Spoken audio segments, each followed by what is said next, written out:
bring reaction to all of the night's action. You're tuned in to VSiN Live on Mad Dog Sports Radio. Patrick Meagher, Dustin, Swedelson, VSiN Live. Okay, no time to waste as we say hi, VSiN Live, Mad Dog Sports Radio. Naya Hardman back in New York City producing, technical director Ryan Smith in Las Vegas. Ryan running, of course, YouTube. You can find us, stream live, get in the chat. You'll get your questions answered at VSiN Live on YouTube as we say hi. Dustin Swedelson, I'm Patrick Meagher. So I mentioned no time to waste today. Sometimes I can meander at the beginning of a program, but this is, March 27, one of the busiest days of the year. You've got opening day in Major League Baseball. So 14 games, including the best game on the opening day slate coming up here in just about 8 minutes, right down the road from me at Dodger Stadium. Blake Snell, his debut for the Dodgers against the best pitcher in baseball, regardless of league, Tarek Skubal. So we will talk about that one in just a bit, give you the highlights from what happened today. I don't know if one of the highlights when Dog sat down with Rob Manfred yesterday, I don't know if Dog asked him, do you plan on having your league's app working on the most important day of the year? If he had asked Rob Manfred, Rob would have said, not really. No, I'm not kidding. Major League Baseball's app in the Lord's year of 2025, apps kind of important. Major League Baseball's doesn't work. America's pastime. Anywho, we also have the Sweet 16. So let's start there as we say hi to the big guy, the Sweet 16, and one of the better games coming up here in just a couple of minutes, and that's BYU Alabama. Looks like BYU's taking some money. We can get into our breakdown of this game. I think we're both on the Cougars here, as I like this matchup, big guy. Well, it should be fun, right? Should we also just dabble with the over? The over does feel kind of inevitable.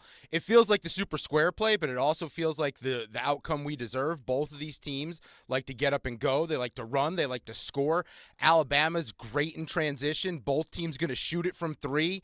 Winner of this game is going to get Duke. So I hope they enjoy this contest and get one more win out of the way, because I'm not sure either of them's hanging with the Blue Devils, but I think we're going to get our money's worth with this first game in Newark, New Jersey.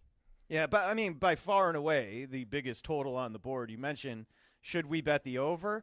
176 points have to be scored between BYU and Alabama, but I don't think it's crazy to think that that's going to happen because, as you mentioned, I mean, these are, Bama is, and Steve Torrey knows this, Bama is overly reliant on the three-point shot, and they're making them at a worse rate than they did last year, but they're going to push the pace like crazy. BYU shoots the hell out of the ball.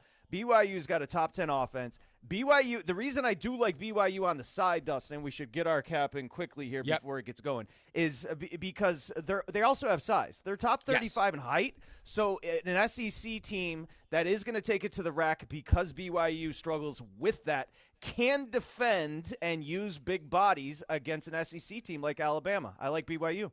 Yeah, Cougars have a rim protector in Keita, and you know what Alabama wants to do offensively. It's either shoot threes or get to the rack. There's no mid-range. It's a lot harder to do that when there's guys with some length in the paint that can disrupt you getting to the basket. So I'm with you. I love BYU. This total, by the way, opened around like 171.5. Bet up to now, as you said, 176.5. That is freaking crazy. But both teams are going to score. Third most points per game, BYU, 85.4. Bama's your number one scoring team in the country. They also allow a lot of points. Over their last 10 games, they've allowed 7 different teams to score 80-plus points. Robert Morris dropped 81 on the Tide defense, and Alabama's not going to turn BYU over. Because of that, I think we're going to get a lot of points. I'll take the over as well, but I love BYU plus 5.5. 3 minutes, 9 seconds until we tip off the Sweet 16 with number 6 BYU, number 2 Alabama, and good breakdown. Nate Oates, look, Nate Oates is a very new school. He wants a layup, he wants a free throw, or he wants a three-pointer. I can't say I disagree with it, but like I said, they're all very overly reliant at times on the three-point shot. I think they're going to try to get to the rack. I think they're going to try Alabama to go crazy with pace and run BYU out the gym. Yeah, and let's not take too much out of the last time we saw Alabama. I think that's going to be a theme with a lot of these lines for the Sweet 16. Don't take too much out of what you saw last time. Alabama, while they decimated St. Mary's, who I had in the Final Four that we've discussed, the reality is St. Mary's had a lot of open looks. They just weren't capable of knocking them down. They went 1 of 8 from 3 in that game. You give 8 looks like that from 3 to a team like BYU, they're going to knock down the majority of them, and they're going to potentially, be in that game, if not win it outright. I mean, the big reason why I took the points with BYU is it out of the realm of possibility that BYU ends up winning this game? No, they absolutely can win this game.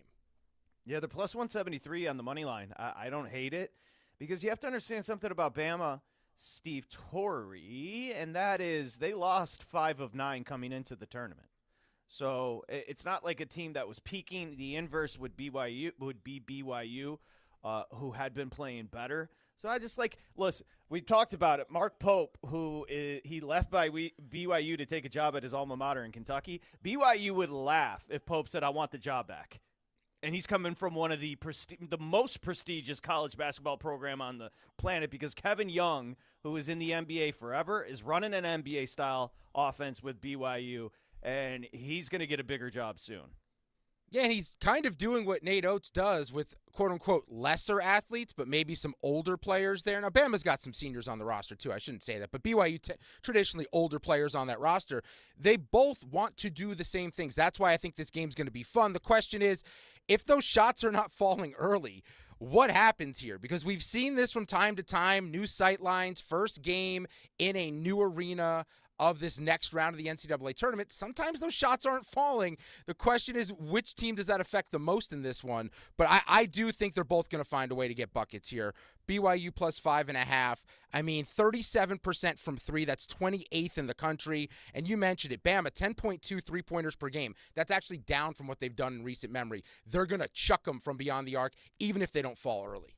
With all these games, not just across college hoops, but Major League Baseball, NBA, NHL, it's hard to keep up. Go over to VSiN.com/picks to get all the professional picks. Remember, you can sign up for $1.58 right now, which is crazy, and get everything we offer. Go to VSiN.com/subscribe. Quickly, I got Scooble plus 115 first 5. Yeah, dude. I went full game, and that might have been a mistake. I went plus 135 on the full. Looking at your boy Scooble, man, he pitched against the Dodgers last year, and he did really well. And he's the best pitcher in baseball. You and I have talked about that. You convinced me. You made a very strong argument, him over Skeens. But I like buying this discount on Scooble. You're not going to get plus 135, another start the rest of the year. Now, it is like buying discount filet mignon at the grocery store. Like, there is risk involved. There's a chance you could get food poisoning, but there's also a chance you get a great steak at a great price. So, Scooble in the one start against the Dodgers, 6 innings, 2 hits, 2 earned runs, 8 strikeouts. It was a 4-3 loss, but you look at Detroit's lineup this year, your boys did a good job of adding some interesting pieces. They have guys who can hit lefties. Margot is a good hitter against lefties. Gleyber Torres, always better against lefties. Ibanez, who's the utility infielder for the Tigers, he crushes lefties. And Torkelson, who had some pop in spring training, much better against southpaws. So because of that, I'll take that plus price on Tarek Screwball. We're riding as a family. Dorkelson, he stinks. I hate that. No, I shouldn't never say hate. I'm not a huge fan. I think the 5 through 9 as far as the Dodgers against a lefty is gettable. And speaking of Scooble, listen, strikeout rate ridiculous, led baseball in strikeouts last year, 2.72 ERA in 31 starts, which he hadn't done before as far as the durability. Led baseball in WAR for pitchers, 18 wins and throws 100 miles an hour. Anything else? Let me revel in having a baseball player because Ibanez, let me just revel in having a baseball player that matters on the Detroit Tigers since Miguel Cabrera. That's what I will say. So Scooble is that guy. They hit big.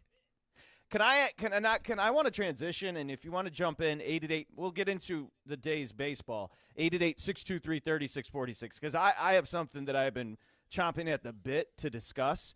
The next game, as far as the Sweet 16, Dustin, is Maryland and Florida. That's coming up at 4:39 my time, 7:39 your time on the East Coast. I want to talk about Kevin Willard, because he's hijacked the Sweet 16. And I don't say this lightly, nor to be disrespectful. Kevin Willard is a loser. He is the head coach at Maryland, and he is a basic coach. He's done fine at Maryland in 3 seasons. He just got lucky against an undermanned Colorado State team to beat them, to get into the Sweet 16, to have his name being discussed with Villanova. But when you're coaching teenagers into 22-year-olds, and they're a young team with NBA stars all over the place, they should be better, and that's Willard.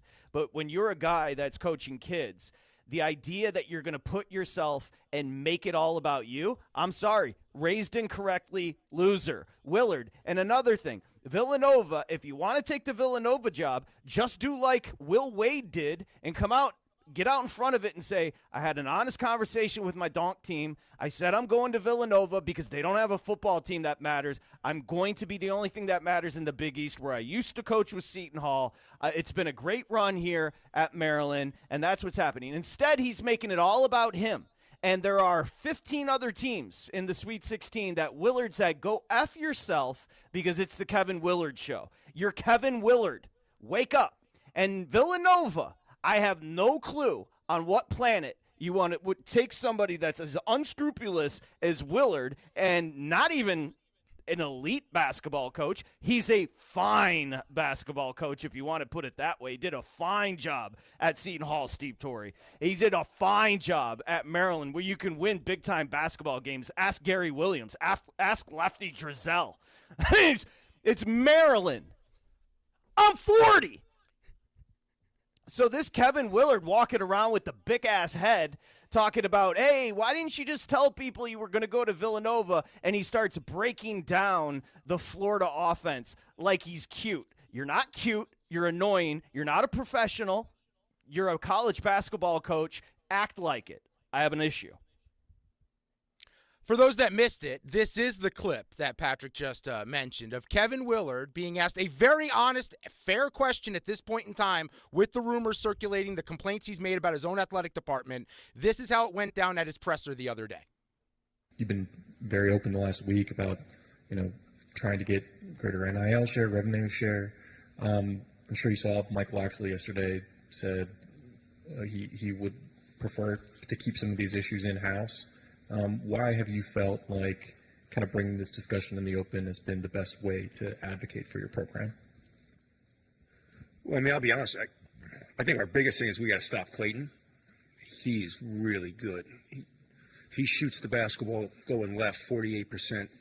He shoots it right going at like 38%. So really the last couple of days, I'm trying to come up with a game plan to stop Clayton, because I just think he's one of the best guards in the country that we've seen. And then really, obviously trying to fix our rebounding woes have been at the top of my mind too. So, yeah, it's a big problem. Okay, shut up, dude. Pull that down for me, Naya, because I'm annoyed. Mike Loxley can recruit, he can't coach. He is the coach. He coaches the football team at Maryland. Good for him and good on him, came out and said, we'd prefer keep this in-house, which is what Kevin Willard is doing by trying to get another job somewhere else. By the way, did you know that Maryland's athletic director just gave an introductory presser at SMU today? Yeah. So it's the freaking wild, wild west right now over at College Park. The question was fair. The question was, how come you don't be forthright with your intentions? And he very uncleverly went on to break down the Florida offense. It is so shady, and he's hijacking this tournament. It's an all-time deflection, too. Just all-time to completely disrespect the question that everyone's talking about, that he has initiated all of this. If you think Villanova is a better job, go take the freaking job, man. I don't think it is, but if you're Maryland, I think you're getting out as a victory here if Kevin Willard does end up leaving for Villanova. Kevin Willard is not a special coach, people. He has a sub-500 conference record. He's only been in the Sweet 16 once before. He's managed to somehow make this entire thing about him. He's not that good of a coach. He shouldn't be this wanted by an elite program like Villanova. But if you're Maryland, I think you absolutely go Kevin Willard, go ahead. Go take this job. We will do better with anyone else in these shoes next year because, as you mentioned, Patrick, that is a great place to recruit. I don't think Villanova is a better job than Maryland. I think Maryland with the DMV, with the way it outstretches into that Norfolk area of Virginia and Virginia Beach, you have an opportunity to hit so many different states there. Maryland's going to be fine. Kevin Willard is not going to be fine. Go look at his year-by-year record at Seton Hall. Took a long time to start winning ball games there. PJ Carlesimo, and I like PJ, but he won games at Seton Hall. He got to a national championship. You just mentioned Maryland. Maryland, you can win championships after championships. That Atlantic coast is rich with talent when it comes to hoops. And by the way, as you just astutely pointed out, I don't know if there's a better part of the country than the DMV when trying to get basketball players. No, you don't have to drive more than 3 hours to recruit the best players there. And look, credit to him. He's got a good group this year. But the most unfortunate part is this great group, the Crab Five, they're done. They don't have any chance of winning now over Florida. Florida was the better team to begin with. But how do you go out there and play for a coach that it's all out there in the open that he's all but taking the Villanova job? I just don't see the emotional high coming off the buzzer beater win to Colorado State, to Willard now being rumored to go to Villanova, to now get up for the hottest team in the country in the Florida Gators. No. We have to lay the 6.5 with Florida. Oh, I agree. But here's the problem. Did you hear that there's a rumor he didn't show up at the team dinner last night? Let me repeat. A dude that has recruited these kids, coached them into a Sweet 16 appearance with what Dustin just said, the only buzzer beater we've seen in this tournament, the best game of the tournament. He's making millions. He made millions at Seton Hall. He's got an opportunity to stay at Maryland or go to Villanova. He's decided to be shady. Okay, so have that. He's decided to be shady. And then last night he decided to bail on the kids and not show up to the dinner because he's 1 foot out the door headed to Villanova. Now brings us to the point you just brought up. We're all going to be pulling for Florida tonight because we can't stand Willard, but guess who gets penalized? The kids that Willard brought in. So it's kind of a conundrum. You understand? Yeah, the kids he promised, I'm going to look out for you. I'm going to get you to the next level. We're going to do something special this year. And before the year's even over, he's got 1 foot out the door. He's heading towards Philadelphia on that train.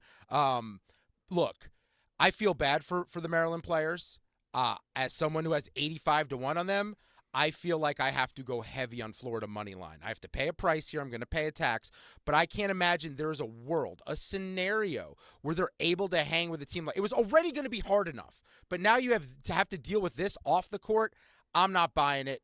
I can't believe this is happening right now. And you know what this comes back to? It comes back to the transfer portal. The reason why Willard is 1 foot out the door is the transfer portal.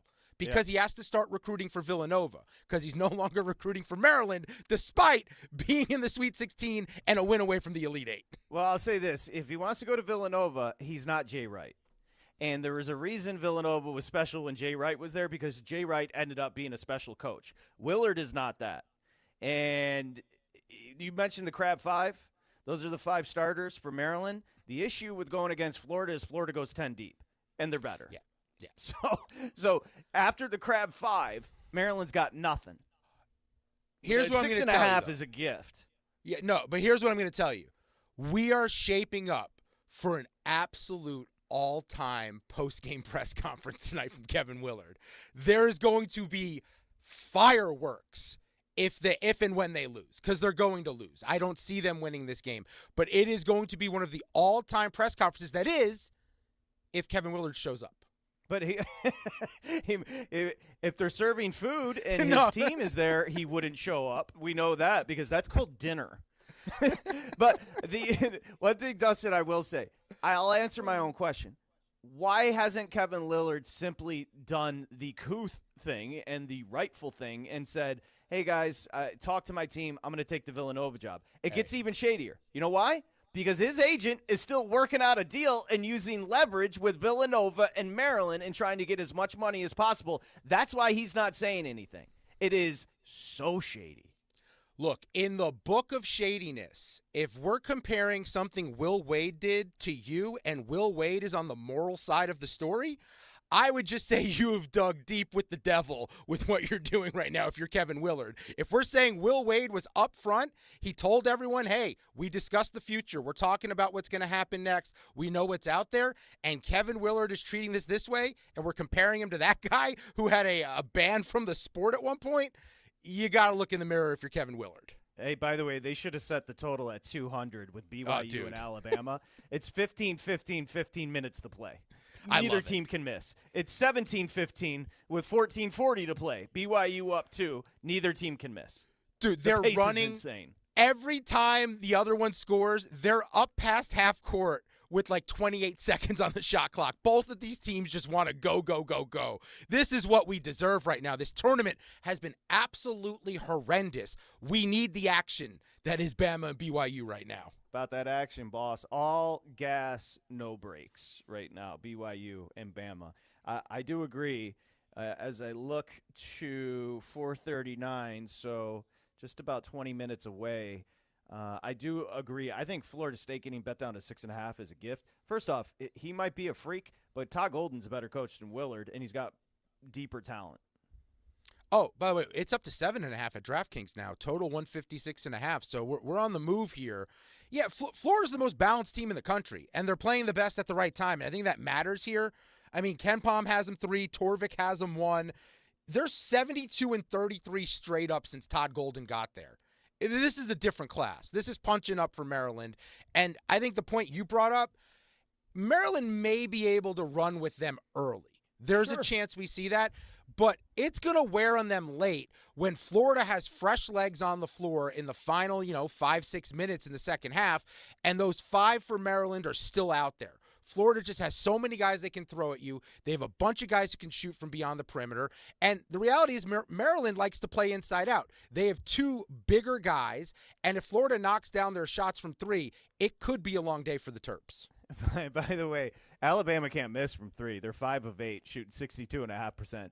They've already, at 13:40 to play in the first, they've already made 1,000,000 threes.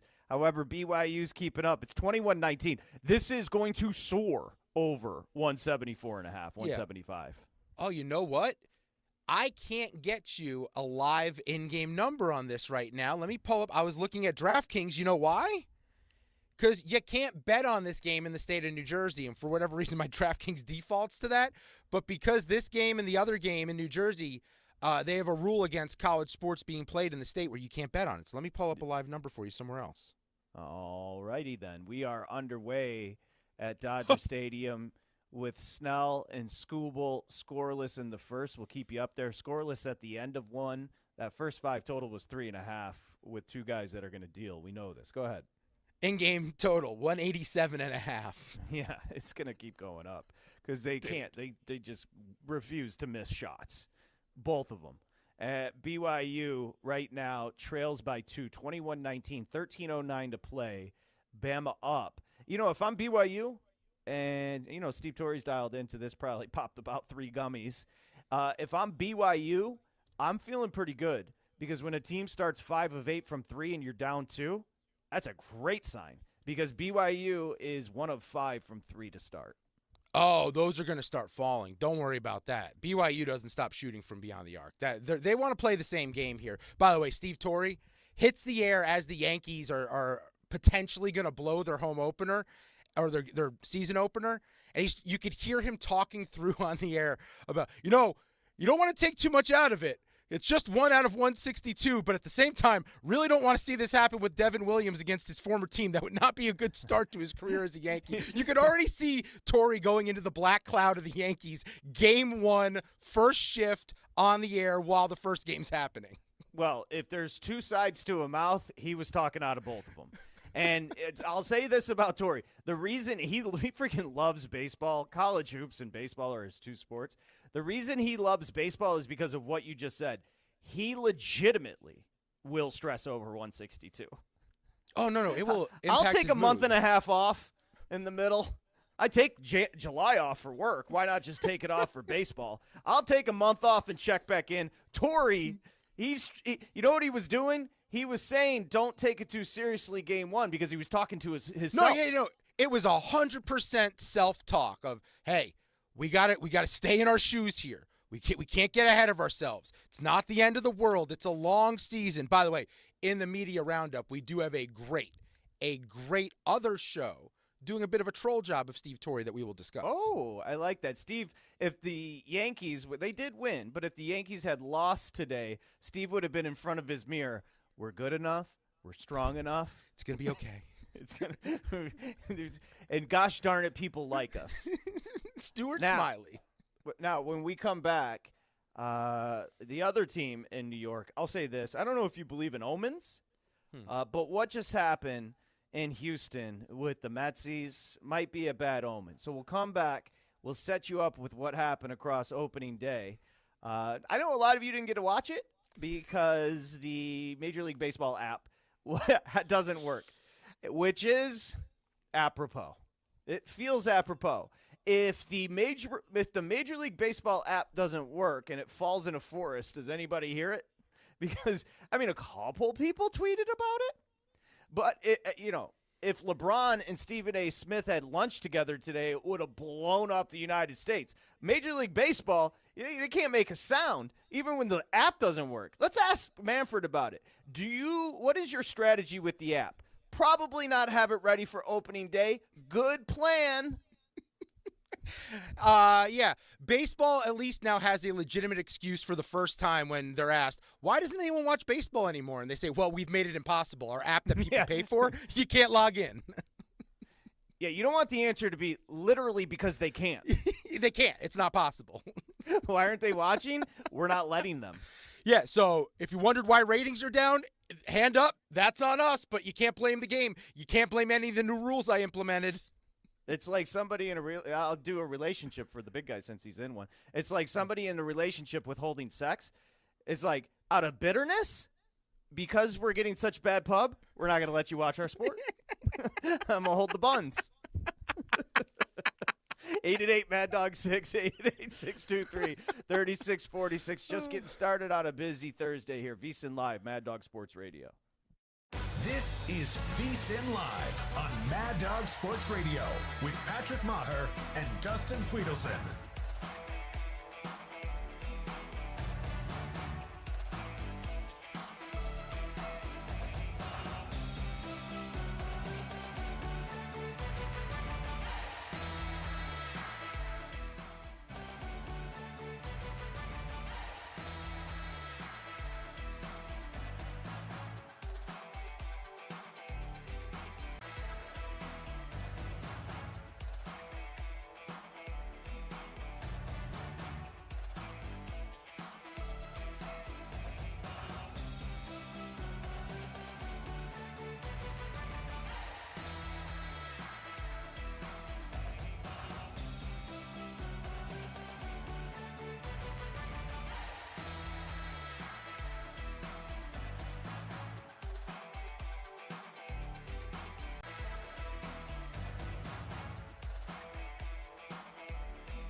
Sweat your bets with VSiN Live on Mad Dog Sports Radio.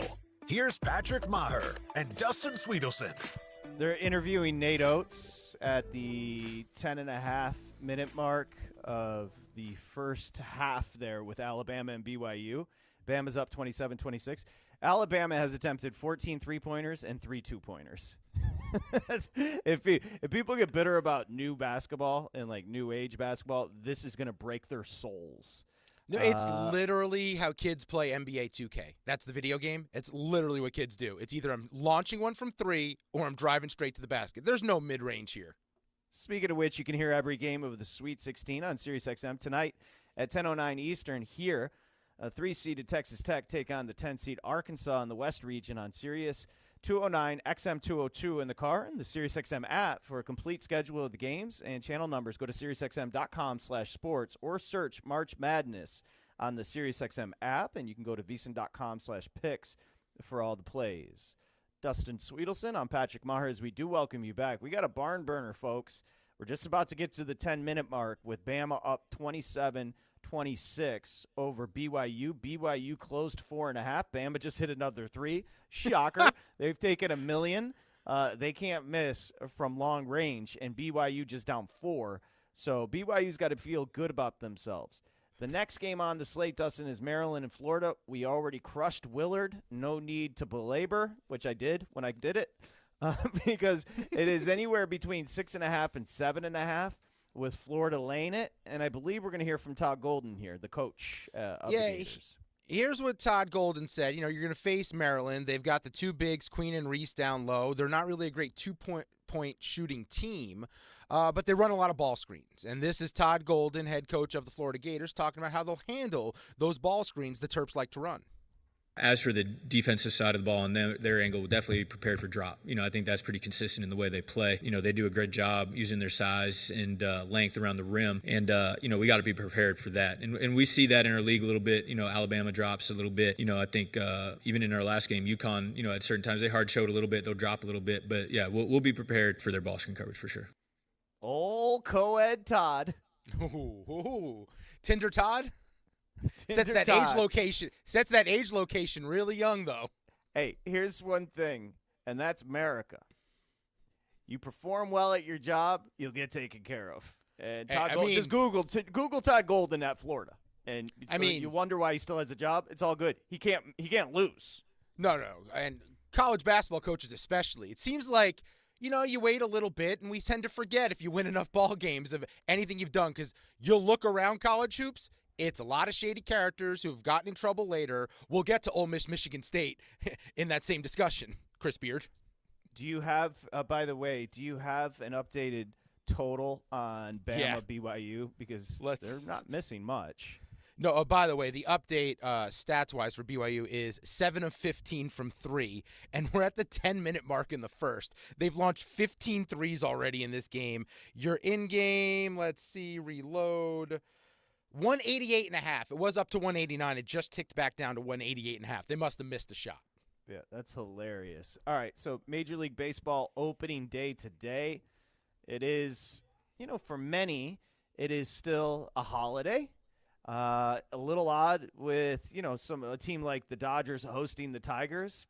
Traditionalists get bitter about it. I know Dustin gets bitter about that.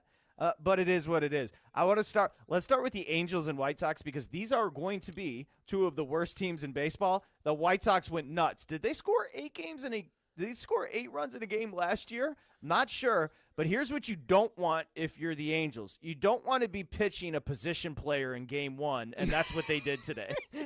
Yeah. By the way, they were heavy favorites. Angels had Kikuchi on the bump.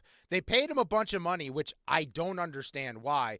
They were about a minus 160 heading into this game, and they end up getting smoked by a White Sox team that I think we can make the case even worse than a lot of the Miami Marlins squads we've seen, because there's just not a lot of hope on the roster. There's not a lot of top prospects. They already traded guys like Garrett Crochet, who are young. I just want to get you what the price was on the White Sox on the money line. So the White Sox money line, Angels, plus 136. Okay, I thought it was going to be a little bit juicier than that, but plus 136 on the White Sox, winning outright 8-1 today at home. So the Angels, is Kikuchi the donk from Toronto? Toronto, then went to Houston last year. We used to bet against him a lot. He used to get knocked around, and apparently that's what he's going to do in an Angels uniform is get knocked around by teams like the White Sox. Should have bet against him today. Before I continue with the scores from opening day, I urge – no. I plead and I beg. The 162-0 shtick, it doesn't hit like you think it's going to. So if your team won today, saying that they're going to go 162-0, it just doesn't smack. It just doesn't. What about going 0-162? Like JT the brick. That's like JT the brick stick, people. It's just like, you know what I mean? It's just like clown shit. So don't do it. And also don't beg for calls. It's unbecoming. Guardians Royals. 7-4 Guardians pick up a win. Tanner Beebe was. What about going scratched from the 0-162? start. Like JT, I feel like everybody's got food poisoning. There were a couple guys who had It's just like, today. you know what I mean? I saw a It's couple just guys like get knocked out of the lineup. So don't do Blivey's it. been good too. So and Ben, also I almost don't called him beg for Blake calls. Lively. She's It's got her own unbecoming. issues. Guardians more than the Royals. Guardians these days, but Ben Lively steps in for him. 7-4 He was Guardians whatever. pick up He's a not win. really a great Tanner pitcher. Beebe was What about going scratched. 0-162? Like JT, I feel like everybody's got food I don't think poisoning. the Royals are going to There were a couple guys who It's just like, you know what I mean? I saw a It's couple just guys like get knocked out of the lineup. So don't do it. Awesome. Good too. Reagan So, is the guy Ben who Lively thought was was a Lively. lock to be. She's it's got her done. own I know. issues. He was a Guardians Guardians Royals. these days, but 10 Ben to Lively 1, steps in 7 for a him. lot of He these was whatever. people He's not win really AL great. Tanner pitcher. Beebe was What about going scratched. 0-162? Like JT, I feel like everybody's got food I don't poisoning. think the knocked Royals him are around There for were a 3 couple runs. guys It's that just saw like, Kansas win 7-5. you know what I mean? saw a It's couple just guys like get clown knocked shit. out. So don't do it. Awesome. Good too. Reagan is the Reagan guy is who number thought 3. was a lock. Excited She's about got her this. own The issues. Giants Guardians Guardians pick were around outfielder and Ten they're lives, 1 7 for for a him. lot of He's whatever. He's not AL really Tanner great. Beebe What was about scratched. going Like 0-162? JT, I feel like everybody's got food poisoning. Not 100. There were a couple guys. It's just like, you know what I mean? Well, It's just like it clown stinks shit. when So don't do Willard it. good too. Reagan is the guy who thought was a winning lock. and Excited about this. The Giants Giants Guardians their were first big outfielder loss and had they're last 1 year. 7 for Is a lot of whatever. bullpen He's not guys. really Tanner great. Beebe What was about scratched. going Like JT, I feel like everybody's got food poisoning. There were a couple guys. It's just like, you know what I mean? Well, It's just like it clown stinks shit. when So don't do it. that guy's Reagan is the guy who thought was a lock. Excited about this. The Giants Guardians their pick first around big loss had last year. guy won a lot of Whatever. bullpen He's guys. not Everybody's really got great. like JT, I feel like everybody's got There were a couple guys. It's just like, you know what I mean? Well, It's like it clown stinks shit. when So don't do it. that guy's Reagan Reagan is the guy who thought was a winning lock. and Excited about this. The Giants Guardians their first big loss had last year. Guy won a lot of bullpen guys. Like JT, I feel like everybody's got like There were a couple guys. It's just like, you know what I mean? Well, It's it like stinks when so don't do it. that guy's Reagan is the guy who Excited about this. The Giants Guardians their first big loss had last year. guy won a lot of bullpen guys. like JT, I feel like everybody's got like There were a couple guys. It's like, you know what I mean? It stinks. So don't do it. That guy's Reagan is the guy who Excited about this. The Giants Guardians their first big loss had last year. guy won a lot of bullpen guys. like JT, I feel like everybody's got like You know what I mean? It stinks. So don't do it. That guy's Reagan is the guy who Excited about this. The Giants Guardians their first big loss had last year. guy won a lot of bullpen guys. like JT, I feel like everybody's got like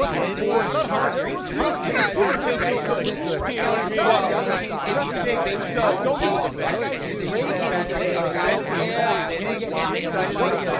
The Giants Guardians their first big loss had last year. guy won a lot of bullpen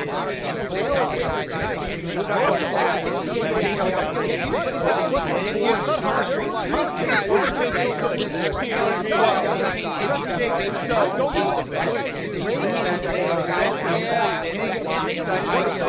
The Giants Guardians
prefer it. His players would prefer if his bald ass didn't come. Making it all about him. Lauren Ciotti already did, like 2 seconds into the game, they already did a report on whom? Kevin Willard. They've got NBA players on that team, and they're talking about the donk coach. That's an issue. Yeah. I mean, but that's also why you couldn't bet Maryland at all today. This hanging over college kids. I mean, that kid, Queen, who hit the game winner, has braces. He is a child. And now he's got to deal with his head coach bailing on him publicly. It's gross. I can't believe this happened the way it did. I'll blame the transfer portal, but the reality is I'll blame Kevin Willard for not being a stand-up dude. And the Tigers got 2 on and nobody out. Love to see it. Love to see it from Detroit. Hey, that's a plucky team. You know what I've said about Detroit all year? They've been plucky all season. Absolutely. Heard you say it from the beginning. They picked up, listen, 162-0. That's the Josh Appelbaum shtick. Bama, he's shaking his head. Taking shots. Shots. Look at him. Bama up 46-38. So BYU clawing back. The scoring has slowed down. Yeah, let's get you a total in that game. I'm sure it's well under the posted total prior. While you grab that, Josh Appelbaum's going to be joining us, of course, VSiN betting analyst, author. Travis Ford, former Oklahoma State and St. Louis head coach, is going to join in. Jonathan Von Tobel as well. You got an adjusted number? 186.5. Going down, but still high. Yeah, still high. Josh Appelbaum next. His Red Sox. What up? It's VSiN Live, Mad Dog Sports Radio. Covering the spread all night long. This is VSiN Live on Mad Dog Sports Radio.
Now back to VSiN Live on Mad Dog Sports Radio with Patrick Meagher and Dustin Swedelson.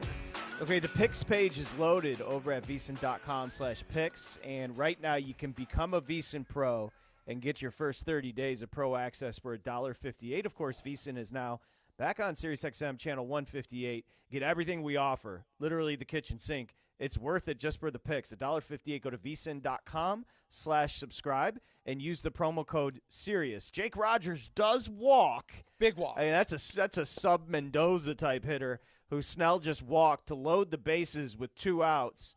Skubal got out of a jam, bottom 3, bases loaded. Here comes Mark Price. That's for the kids. Bases loaded. Dodgers lead 1. Mark Pryor, get out of here.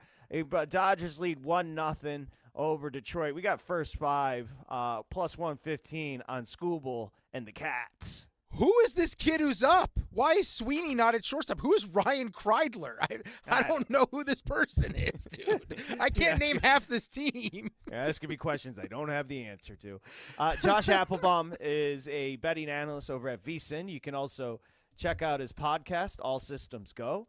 And more importantly, he's got a book coming out in August, the NFL Sharp Betting Playbook, which you can pre-order on Amazon right now. And we will follow this at bat with a kid we've never heard of playing shortstop for the Tigers. Josh Appelbaum, we say hi. What's cracking? What's going on, Patrick? Hey, Dustin, great to be with you. I just love the fact that you guys are sweating MLB. Thank God for MLB returning. I know March Madness takes the cake, but, man, isn't it great to have baseball back, Patrick? Also, how'd you do in Vegas? I see you're back in California. Are you glad to be home, or do you miss Vegas? What a question. Is that a trick question? Are you trying to get me fired? There isn't a place in the solar system Patrick Meagher would rather be than his own home. Yeah, I'm good right here in Hermosa Beach, California, but I do appreciate that, Josh Appelbaum. Hey, a nice little start by your Red Sox. Abreu with a 3-run bomb, top 9 to beat the Rangers, huh? Yeah, good start to the year. Good start to those of us on the Red Sox over win total. So, yeah, Patrick, you made the joke, 162-0. But all jokes aside, great start. Crochet, decent. I think he went 5 innings, 2 runs. A little bit, decent start for him. He was actually incredible in spring training. But Willard Abreu, 2 bombs. The Red Sox win 5-2. That was also a pretty sharp line move, Patrick, because that was a kind of a short opener with Boston, like -115. They got steamed up to around -125. And when you're looking at spots as well, I think you guys might be cashing a ticket. Non-division favorites on the road, Patrick. They've been pretty good last few years. Repeat that last line, Josh. So non-division road favorites. So if you, for this example here, Red Sox AL East, Texas AL West, if you're a road favorite, for whatever reason, kind of the lack of familiarity, that's been a good spot historically. And you get the line move. That's a system to monitor all year long. No, that's a great one. And the kid just struck out on a 3-2 count, but there was a pass ball. Yeah. The Tigers scored to tie it up at 1-1 in the top of 4th. We do have first 5 on the Tigers. Sorry, Josh. That's why we were celebrating. I went full game, Josh, so I might be sweating this a little bit longer than Patrick. I guess when you bet on the Tigers against the defending champs and the best lineup we've ever seen, you're going to have to celebrate pass balls and run scoring like Patrick and I just did. Before we get to your Red Sox in that division, for the audience, are there some rules you just follow when you're betting baseball? Because this is a different grind. This isn't NFL where all week you get to monitor these line movements. This isn't college football where you can watch the sharp money come in. It's not even NBA. Like, what are some pillars, some rules that Josh Appelbaum follows when betting this sport day in and day out? Yeah, so Dustin, I think first, right off the bat, you got to have thick skin to bet MLB on a daily basis. You laid it out. It's an incredibly long year. You have 15 games every single day. In a way, baseball is like the best sport to bet on, but also the absolute worst sport to bet on because you can go through such highs and lows. And also you got to keep your bankroll management in check because if you're betting, 5, 10, 15 plays a day over the course of a long season, you get a little bit cold, that can really hurt your bankroll. So one thing that I really look at, Dustin, is just trying to be a data-driven bettor, looking at the opening line, how it moves, looking at the bet splits and the ticket counts, and then also system matches. So the one I just mentioned to you guys was that road division favorite. So what I like to do is, if you open at a certain spot, you have a line move in your favor, you got a low bets, higher dollar bet split, and, you can get into the advanced analytics. But those are the angles that I try to play. But the big thing to me, Dustin, is like, I don't want to bet more than 5 plays a day, 3, 3, 4, 5. I think if you're going to bet a lot, you have to be okay with that volume. And then also a lot of totals, like, take care of, the weather, keep an eye out with wind blowing in or out. those to me are the angles, but you got to really be prepared for a long year with a ton of ups and downs with baseball. That's a good answer. I got a question for you, then I have a question for both of you in just a second. But let me get you updated. Are we at the break yet? It's 51-40. Bama leads, 17 seconds to go over BYU in the first. Florida's up 24-19, 7:38 to play. Rothstein's reporting. I didn't get to read your full text. You want to tell me what Rothstein's reporting there? Yeah, the kid Alex Condon being evaluated for an ankle injury, known timetable on his return. We are at the break. We are officially at halftime in BYU and Alabama. Your halftime number, you know what? I don't have a spread yet. I'll let you know once I do. Okay. Josh, I want to follow your explanation about betting baseball up, and then a question for both of you. One, do you enjoy betting the sport? Do I enjoy it? I do. I love it because you have the highest of highs, but to me, baseball is the kind of sport where it's just such a grind. Like, again, to me, you got to differentiate between like a sport you're going to play every single day versus weekly. Like Dustin made the point of the NFL. NFL is a much more kind of entertaining sport because it's a smaller sample size. And again, we have all week to break down the lines. Baseball, I tell you what, Patrick, like if you have a walk-off, there's nothing better. I mean, those hits are great when it comes to MLB. But I'll be kind of the contrarian, as my tagline is. Baseball might be my least favorite sport to bet on just because of the volatility. You play, an under, the guy blows it for you, the closer. Or maybe you're looking at a spot where you blow it late. To me, it's just the highs and lows. I can't quit it. I kind of love to hate it. I guess I hate play it, Patrick, or hate watch it. But I just think of all the sports, it's not my favorite. Okay, now a question for the two of you. And it's one I always brought it up way back when I started talking to bettors, and it's line of demarcation when it comes to betting baseball. So I'll give you an example with what's coming up later. So when you look at a baseball board, and if you're just getting into it, you're going to be pulled to bet favorites. Because if it's like, the Yankees against a Royals team and the Yankees are laying $160, it looks too good to be true, right? Because the number, you just expect the Yankees are going to win. So I'll give you guys an example tonight. 2 games left. The Cubs are at the D-backs, and Gallen and the D-backs are laying $118. I know Dustin is on the D-backs tonight. That's a reasonable price. $118 to win $100 on the home team and a very good Diamondbacks team.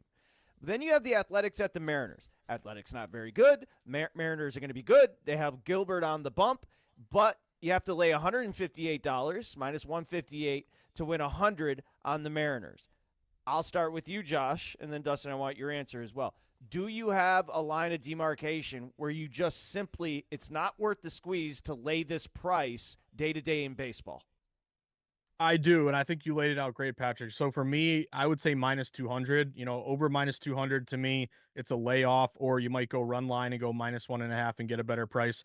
Because in order for the squeeze to override the juice, to make the juice worth the squeeze, you're going to have to overcome the juice that you're laying. So if you laid out the 2 games tonight, Patrick, like to me, the Athletics could be worth a look tonight. It's a divisional game. One thing I do like in MLB, divisional dogs. So Athletics and Seattle, both AL West, familiarity kind of levels the playing field.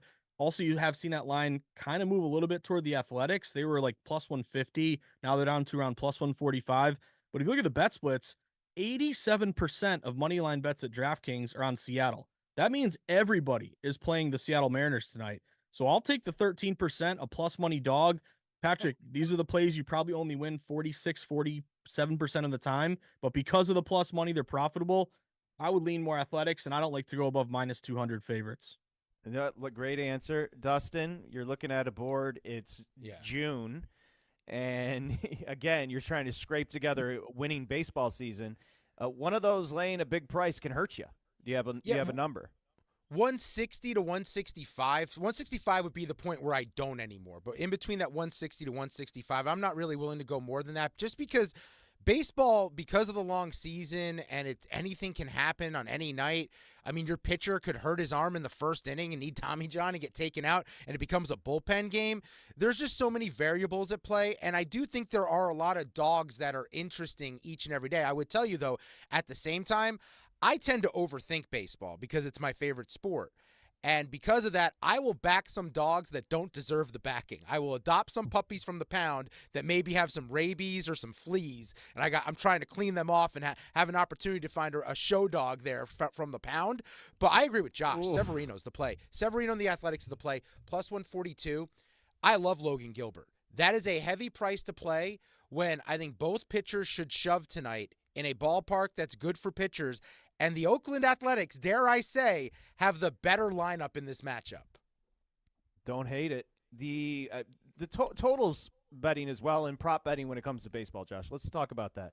I bet a lot of totals. In fact, the way you guys just broke down that game, I'll go under 7 with Severino and Gilbert tonight with the Athletics and Mariners. The other total over there with Steele and Gallen set at 8.5. How often do you find yourself betting totals in baseball, and do you like prop betting baseball, Josh? So I really like playing totals, and I think it's important too, Patrick, like the price of the total. We just mentioned favorites, Dustin minus 165. I'll go to, up not any further than 200. But when you're playing these totals, it's minus 110, minus 115. Even if you like a juiced up total, under 7.5 at minus 125, you really don't go above that number. So therefore you're paying less juice. If you go 3-2 and you play some totals, you have a winning night. 3-2 and you play favorites, you might actually have a losing night. So I would lean more totals just in general. You look at this game, I'm with you guys. This total open at 7. It's really juiced up to the under, minus 115, minus 120. At our VSiN board right now at DraftKings, only about half the tickets, but nearly 70% of the money is on the under. That could be a lower scoring game. And I think unders, or in general, wind blowing in, Patrick, a dome roof or closed roof stadium is always better to the under, and leaning on teams with good bullpens. That's huge as well. I think totals are kind of the way to go nowadays in MLB. Oh, you just reminded me. I got to check the weather every day in every city now. You got to have the website that has every stadium and what the weather looks like at first pitch, and there's all the different times starting. Baseball is just a different grind, people. It just is a different level of commitment if you want to bet this sport. How about first fives, Josh? First 5 versus full game, like Mike Samich we have in the show. He's traditionally going to go first 5 because his whole thing is you're handicapping the starting pitchers. There's a few scenarios where I think you should go full game, but like tonight, I like Patrick's play on the first 5 with Detroit at plus whatever he got, I think 118. I went full game at plus 135. With the Dodgers being the deeper team, I think the smarter play was to do what Patrick did and go first 5. How often are you going full game versus first 5? Yeah, so I'd say the majority of mine are full game bets, Dustin, because the way that I'm looking at sports betting is all through a data-driven perspective. So a lot of the information that you get from VSiN.com or other websites, it's a lot of it, and the majority, think of the betting public, a majority is going to be the full game bet. So the data I'm looking at, to me, is stronger based on the full game information versus a first 5. But still, strategically, first 5s can really be profitable. Like, you would remember when DeGrom, Patrick, or Dustin, this, was lights out for the Mets every time. He would leave in the 5th inning up 3-2 or 3-0 or 2-1. And then the Mets bullpen a lot of times would blow it for him. So I think if there's spots where you really like the starting pitcher, but the bullpen scares you, those are the ones that I would look to target. Me personally, most of my bets are going to be full game just based upon where that information comes from. It's stronger from full game data than a less or a smaller quantity of tickets on the first 5. Okay, boys, let's go over this. So Bama up 11 at the break. Listen, if you're BYU, you're not out of this. Bama went 12 of 27 from 3. BYU went 1 of 13 from 3. Wow. And they trailed by 11. I mean, they're fortuitous just to be down 11, going 1 of 13, which is their strength, shooting the 3-pointer. Obviously, that game's on track to go over. Do we have a halftime number there, Dustin?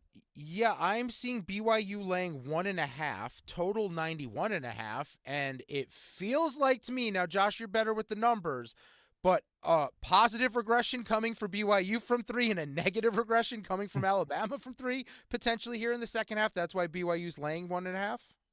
Yeah, I think the odds makers, Dustin, you nailed it. Like, they're expecting BYU to kind of stay in this game. If they're favored by, a point or so, basically they're telling us this is hopefully won't be a blowout. That's what I'm rooting for. I'm on BYU plus 5.5. I was really excited because it closed at 4.5, Dustin. So those are the games you bet where, you feel good based upon getting a good number. But, we all know CLV does not guarantee you a win. Obviously, you strive for it. But based on this number, that's an encouraging sign if you're on BYU, pre-flop full game. -1 says they could get back in this game, and hopefully that's good for, obviously those of us who are on the full game +5.5 or 4.5. The next one, boys, it could be, and then we can get Josh's take on the late games tonight here. Sweet 16, that first Thursday. Florida's up just 31-30, so Maryland's made a little bit of a comeback with 4:21 to play there.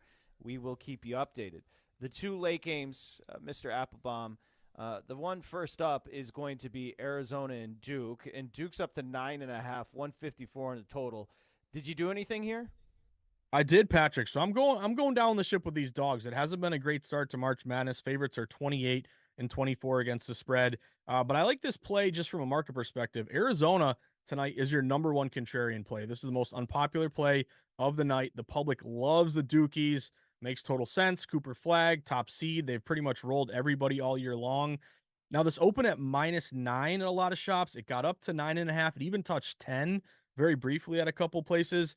Back down to 9.5. And now what I like is that it's juiced toward the Arizona side. Most books are like +9.5, -115 Arizona. A couple books are down to 9. So if Duke is getting right now upwards of 70% of tickets or more, the fact that this is coming back on game day to Arizona tells me you got some liability on Arizona in the points. You look at Circa, only about a third of the tickets, but nearly 70% of the money is on Arizona. KenPom has Arizona losing by 8 points. So if you're getting 9.5, that's a 1.5 point edge. And Rhythm, who does a great job with their power rankings and their predictions, it's an up and coming AI website. I've told you guys about Rhythm before. They have this game at 7.2. So if I can go against the public, everyone's on Duke, kind of some buyback and a really good contrarian play on Arizona. I'm sweating the Cats +9.5. Love it, Josh. Love it. Love the edge there. The late game tonight, Arkansas and Tech. Full disclosure, I laid 5.5 with Texas Tech, and as soon as I hit confirm bet, I went, you know what? Maybe I'm betting against the hottest team out there. How often does the fact that a team like Arkansas, playing better basketball late in the year, fighting for their lives late in the season, and the way they've performed so far, knocking off Kansas and then knocking off Pitino and St. John's, how much does that play a role in your handicap that a team is playing well and has momentum? So obviously, I think, in a vacuum, you want the momentum, you want the confidence, but I think sometimes that gets overrated, Dustin. Like, people just put too much weight into the recency bias. You look good, play you again. You look bad, bet against that team the next week. I actually kind of lean with you in this one, Dustin. I'd lean Texas Tech -5.5. Now, it opened, around 5.5. At one point, it got to 6. It's back down to 5.5. It's never really gotten to, 5 or 4.5. So that tells me the lowest the books want to go with this one is Tech -5.5. And this is a bit of a fade the trendy dog play, Dustin, because right now you're getting across the market, most books are like 65% of spread bets on Arkansas. So Arkansas is the popular play tonight, yet this line has pretty much stayed where it's at or even trended toward Texas Tech. I believe KenPom has a 6-point game. Again, favorites have done very well this March Madness. I would look to fade the trendy dog. And you know me, I love playing dogs in the points in March Madness. It actually looks to me like Texas Tech as a fade the trendy dog contrarian favorite looks to be the sharp play here. First to third, Patrick. First and third for the Tigers. Yeah. And a pass ball. Oh, I thought he might get up and score. A pass ball. We need to cash that first 5. Remember, if you laid the price on first 5 and it ends up 1-1 going top of 6, you get your money back. So something important to understand. I'm in a good spot right here, boys, as Scoobles settle down. That's my guy, Appelbaum. Hey, looking ahead to tomorrow's 4 games, I'm not going to ask you in particular about a game, but just from the contrarian data-driven perspective, did anything jump out to you of the 4 games for the Sweet 16 on Friday? Yeah, I think one that's interesting to me, Patrick, is Ole Miss and Michigan State, because if you look at this line movement, it's kind of gone toward Michigan State here. They open -3, they're up to -3.5. But the one thing that worries you is that they're also one of the most popular bets. Like, they're getting nearly 75% of tickets on the Spartans here. So I got to respect that line move, but I'm also wondering if there's a buyback play on Mississippi and the points. So that one I'm keeping an eye on. The other one that kind of gives me a little bit of deja vu, like we just talked Arkansas and Texas Tech, how Arkansas is a trendy dog. Kentucky is a very trendy dog tomorrow. I mean, they're getting at some books upwards of like 60% of tickets. So is that a play where you buy low on Tennessee? And then you also have another play with Purdue Houston, where Purdue plus 8.5 kind of looks a little contrarian to me. I'm keeping an eye on the points there and with the Boilermakers. Josh, the totals in the two games being played in Indy jump out to me just because those are the only games being played in a football arena tomorrow. I think it's really odd that we have a football stadium in the mix in the Sweet 16 and all these other schools end up, playing in regular basketball arenas, whereas Ole Miss and Michigan State, they're two defensive teams, but for Kentucky against Tennessee, they have an offensive advantage, and maybe playing with those sightlines could limit what they like to do offensively. Purdue and Houston, now they both shoot the ball well, so it should impact both offenses equally there. But how much does that, playing in the football stadium at this point in the tournament, impact what you're doing with these games? So it's a great point by you, Dustin. Like the general consensus to me is like neutral courts tend to lean under. Now that's been mitigated a little bit last couple March Madnesses or so. But the point being is you're at a neutral court. You don't really know the sight lines. You're not used to having played there before. You don't know kind of the quirks of the parquet. It's really the sight lines and the backboards and the rims that kind of lead to more missed shots, therefore benefit in under. But to your point, you get in these football stadiums, it's a totally different environment. So you mentioned one that caught my eye, Kentucky, Tennessee. That's been a pretty sharp underplay. That total opened at 146.5. It's down to 144.5. So that's a pretty big move to fall 2 points. And you mentioned it with that kind of quirky football stadium.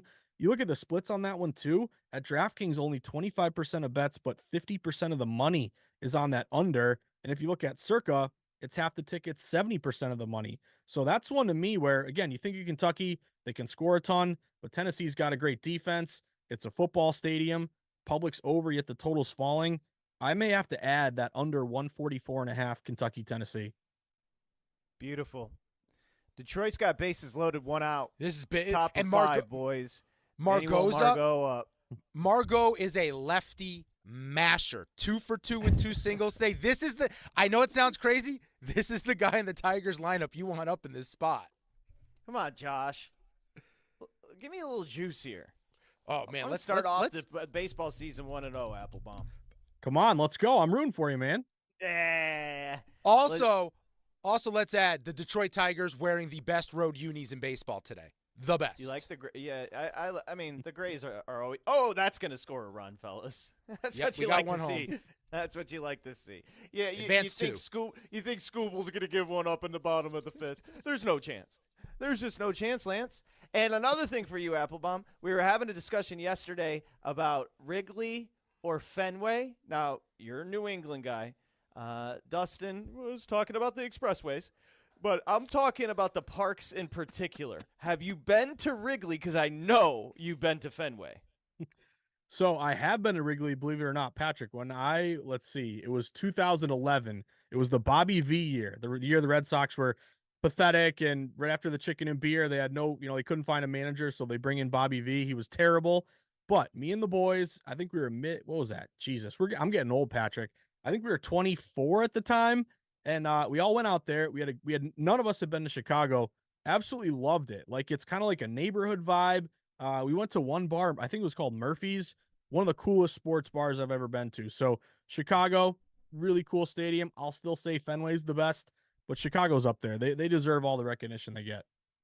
Just can you establish for Patrick that the roads are tough to navigate in the city of Boston? Can we just establish that? Not only are they hard to navigate, but everyone is super mean and they'll honk at you. They will not let you in. It's tough out here, Patrick. We're New Englanders. Yeah. Listen, this is what if you donks don't understand the argument that Josh you weren't involved in it. Don't worry, he's still trying. He's an insane human being, is what he is. Oh no. I have a question about insanity. I have a question about being insane because the things we do for love. And Josh is a married man. Patrick and I striving to be married. I am a proud married man. Me more so than Patrick these days. But I am doing something tonight that my girlfriend asked me to do that I'm curious if either of you have done. I am getting my first pedicure because my feet are gross. You got to see that therapist twice a week instead of once a week. What are you talking about? You're going to get a mani and pedi. No, they're coming to the house. I don't have to go. I'm not getting a mani. I'm getting a pedi. My feet are gross. They carry 300 pounds. I've been doing more cardio. They're really nasty, and lotion doesn't really solve the problem. So I'm getting all this skin scraped up. You've never gotten a pedicure. No chance. Not letting anybody touch my feet. That's not Josh? happening. Josh? So I've gotten probably like 2. Oh! I've been so hold on. I've never done it before. I've been with Elise now for 6 years at this point. I've done it twice, and I tell you what, if you want to get some kudos tonight, Dustin, do it. Your girl is going to be so happy with you. I remember Elise was so happy. We went to this place in Salem, Mass, and they had like the fish that would eat your your dead skin and stuff. Yeah. Elise loved it. This is what girls secretly want so badly. They want to go mani-pedi with you. You got to give it to them sometimes, Dustin. Look, my feet go through a lot. They have to carry a lot of weight, figuratively and literally. And unfortunately, they're super calloused and dry. But here's the concern.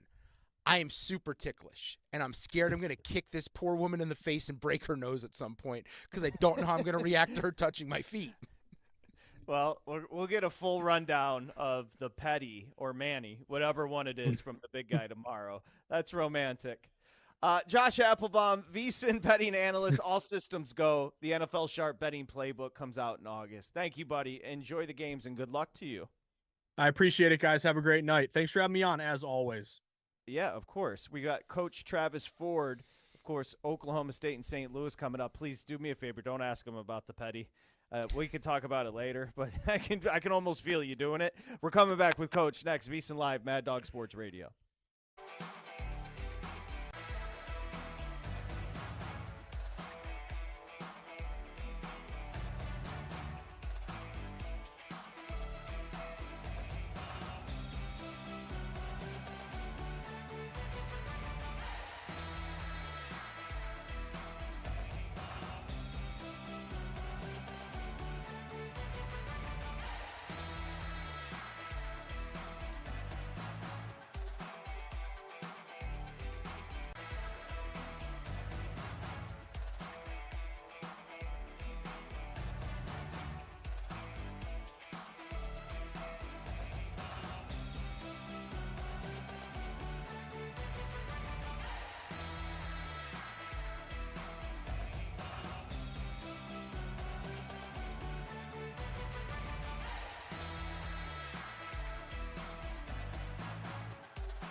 covering the spread all night long.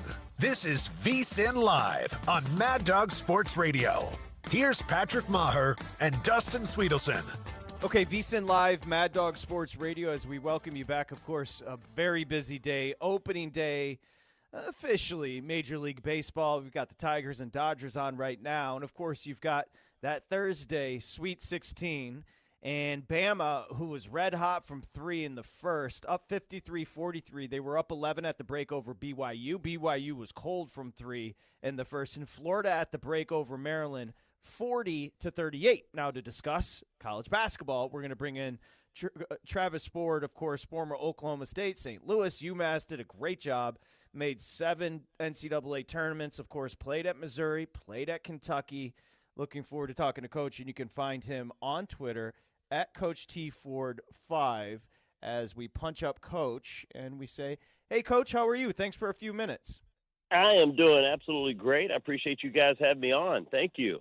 Of course. I want to start here with Bama, who went nuts from 3 in the first half. When a team is overly reliant on the three-point shot, does it make you uncomfortable, or do you like Nate Oates' approach?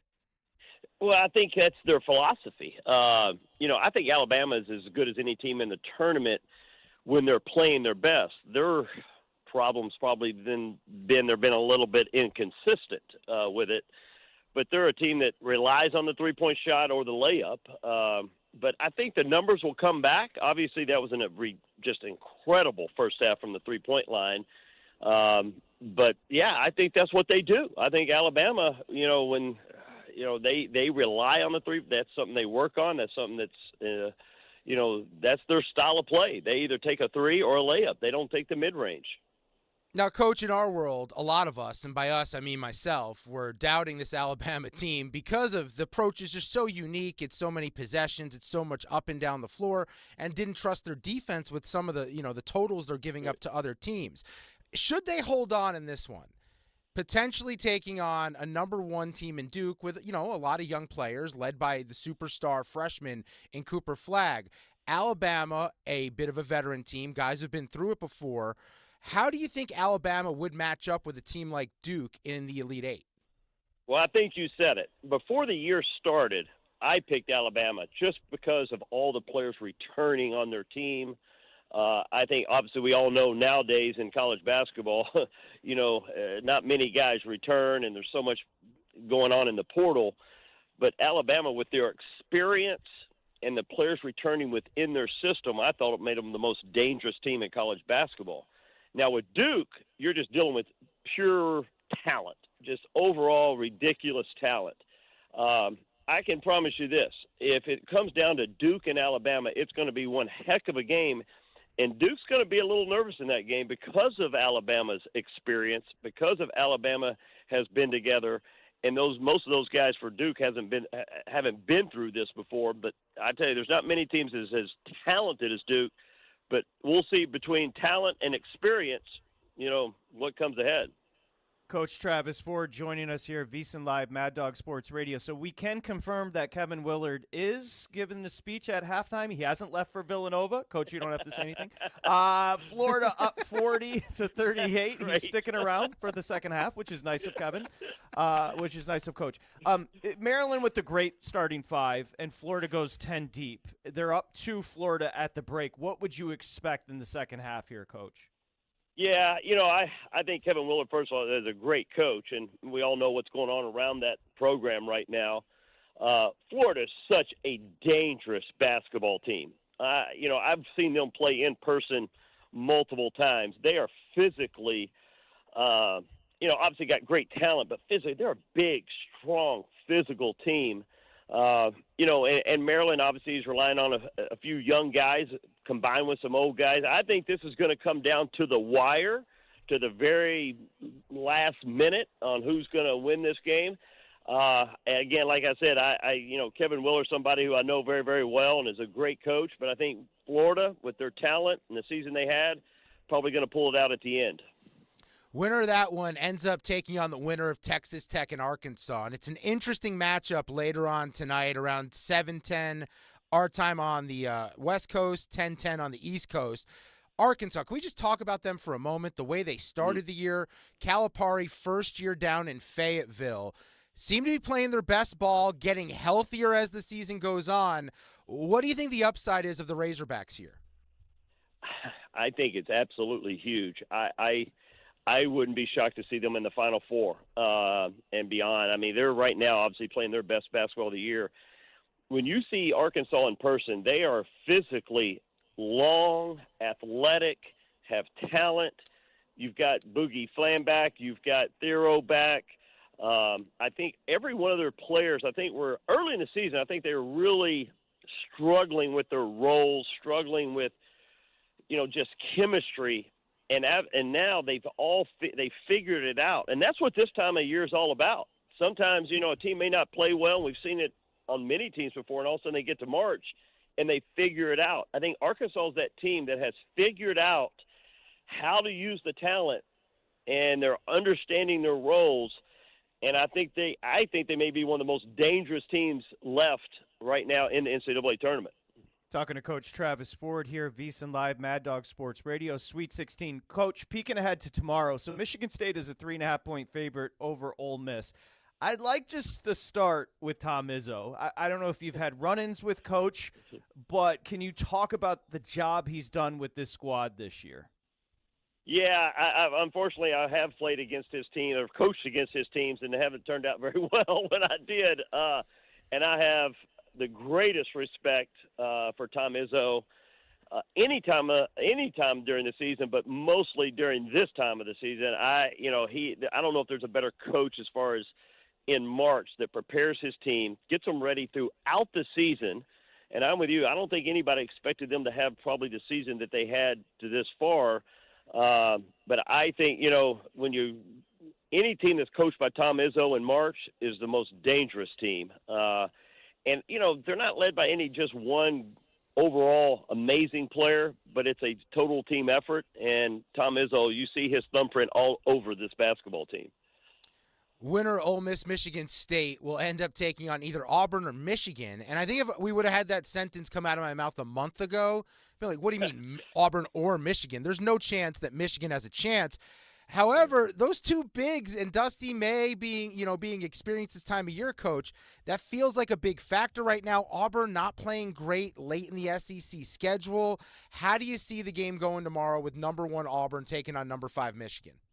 Yeah, I'm with you. Dusty May, first of all, has done an amazing job. But they, their size and how they play two bigs is a little bit different than what probably any team's gone against a lot. It's just not what you see a lot in today's basketball. With that said, obviously I think Auburn probably can match up with them. You got Broome and Caldwell, those two bigs inside can play together a lot. Auburn can go to different type lineups that can hurt you. I think at the end of the day, Auburn at the end of the day is going to pull that one out based on just pure talent, experience. But I think Dusty May's done an amazing job in his first year to Michigan. Coach, Purdue, Houston, Calvin Sampson's got an offense this year. Watch out. Can Purdue hang with Houston? I don't think so. I think Matt Painter getting his team even to this second weekend is just an amazing job by Matt Painter. Obviously we all know what they did last year, and to turn around and do it again this year and get them to this far, I think it's an amazing job. But what Kelvin Sampson, his teams are built for March. What they do travels. Their toughness, their defense, it travels, doesn't matter what weekend it is. And I think Houston pulls that one out for sure. Coach, I've been kind of obsessed with this angle because I don't understand why it was allowed, but that game, Houston-Purdue, and Tennessee and Kentucky, they're going to be played in a football stadium. Everyone else is in a basketball arena. You've been in these tournaments before. How difficult is that from a coaching perspective, and what kind of changes to the game plan do you make when the sight lines are as unique and different for those two games between those four teams? That's a great point, an incredible point you made that people don't talk about enough. Back in 1993, I played in a Final Four in New Orleans in the Superdome, and it was one of the crazier experiences I've ever had as a basketball player. It's just so different. It's very, very, I think, difficult. It takes a little bit of time to adjust to that atmosphere. because you feel like you're all alone out on a court because it's so massive. But I think it will play a role. I think it's proven. I think it's been studied and researched that, in those massive domes, shooting is not, the percentages are not nearly as high as they are in other places. So I think it definitely will play a role. Coach, again, I don't know if you like the DMV, but you'd look good as the Maryland head coach, and I think there might be an opening. So maybe get that resume, ready to go. It sounds like it if you read. I know as much as you know, but if you read it, I tell you, it's one of the craziest things I've ever seen. But I think Kevin Willard's earned it. I tell you, he's done an absolutely incredible job at Maryland to put himself in position that these teams want him. But I think in college basketball, it's just such a crazy time between what's going on with coaches and the portal and all these things. With guys in the portal that are still in the tournament. It's crazy, crazy times. Well, Coach Travis Ford, of course, great player, great coach, Oklahoma State, St. Louis. You can find Coach on Twitter at CoachTFord5. Thanks, Coach. Appreciate the time tonight. Yeah, anytime, guys. I appreciate you having me on. Thanks a lot. Okay, thank you very much as we say goodbye to Coach. So, couple of things. I thought he was very good there, but I do want to just say it wasn't cheap. There was a mood shift. We had a mood shift. It wasn't cheap. So at least that's what I'll say. So the Tigers and Scoobel up 2-1, bottom 5, 2 out, 2 on, runners first and second. We're an out away. You're an out away. Hernandez hit a 3-run bomb to dead center. A tank. It was like no doubter. The center fielder started pursuing, then you saw him just kind of look up and was like, I'm not catching that one. What a way for that bet to go down. Now, I went full game. Maybe I have a glimmer of hope here. Well, you got runners on first and second, nobody out. This is big. Snell's out of the game. I don't know how much I trust the Tigers lineup against a righty. I liked the lefty approach with the guys they were stacking. Now, they may bring in a lefty here, it looks like. So, my bet's not dead yet, but what a way to lose a first 5. You were 1 out away with Tarek Skubal, who just cruises through 5 every start. It's the 6th, the 7th, the 8th when you wonder if he's going to get knocked around a little bit. Dude, I thought you were counting your money there. I got to be honest, I'm not even mad. It's so anomalous. It won't happen again. It's like he's so good. And again, when you don't get cheated, it doesn't hurt as bad. And he certainly, Hernandez tanked it. How about that, the Hernandez deal? Because remember, he came over to the Dodgers from Toronto, and he had a couple good runs with Toronto, but never really put it together. Was a monster for them, then was a free agent, and they were able to re-sign him, I believe, with deferred money like they did with Ohtani. So he's going to be a Dodger for a while now.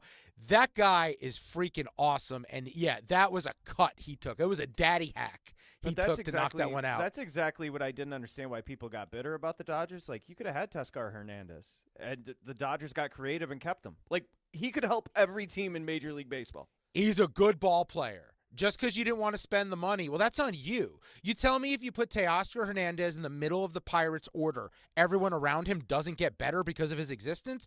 No, he absolutely can make another lineup better. The Dodgers said, if you guys aren't dumb enough to give this guy what he's worth, we're going to work the numbers and finagle it so we can get him back here in L.A. But he's also, that's what's brilliant about Friedman. It's not just about the Hall of Famers at the top of the lineup. When you add a Hernandez and you got a Muncy, and you got a Will Smith. You've got, there's scrappy-ass players as well around the Hall of Famers. I think the thing that people have to remember about the Dodgers is this thing was built on the backs. You mentioned Max Muncy. Max Muncy was a cast-off. He was a guy that he was a AAA player.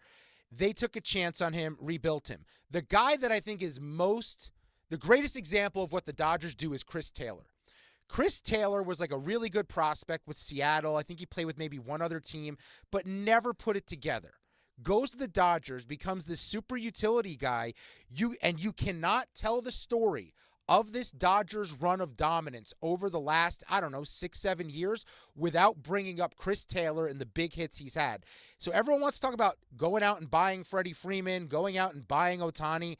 It is so much more than that. It's player development. It's finding diamonds in the rough and polishing them, turning them into something. And then a lot of those guys do end up going on and signing somewhere else. So this is a team that let Corey Seager walk. it's not like they're just spending money on every single player that comes through. They pick their spots, and they know when it's time to find someone else and try and develop them.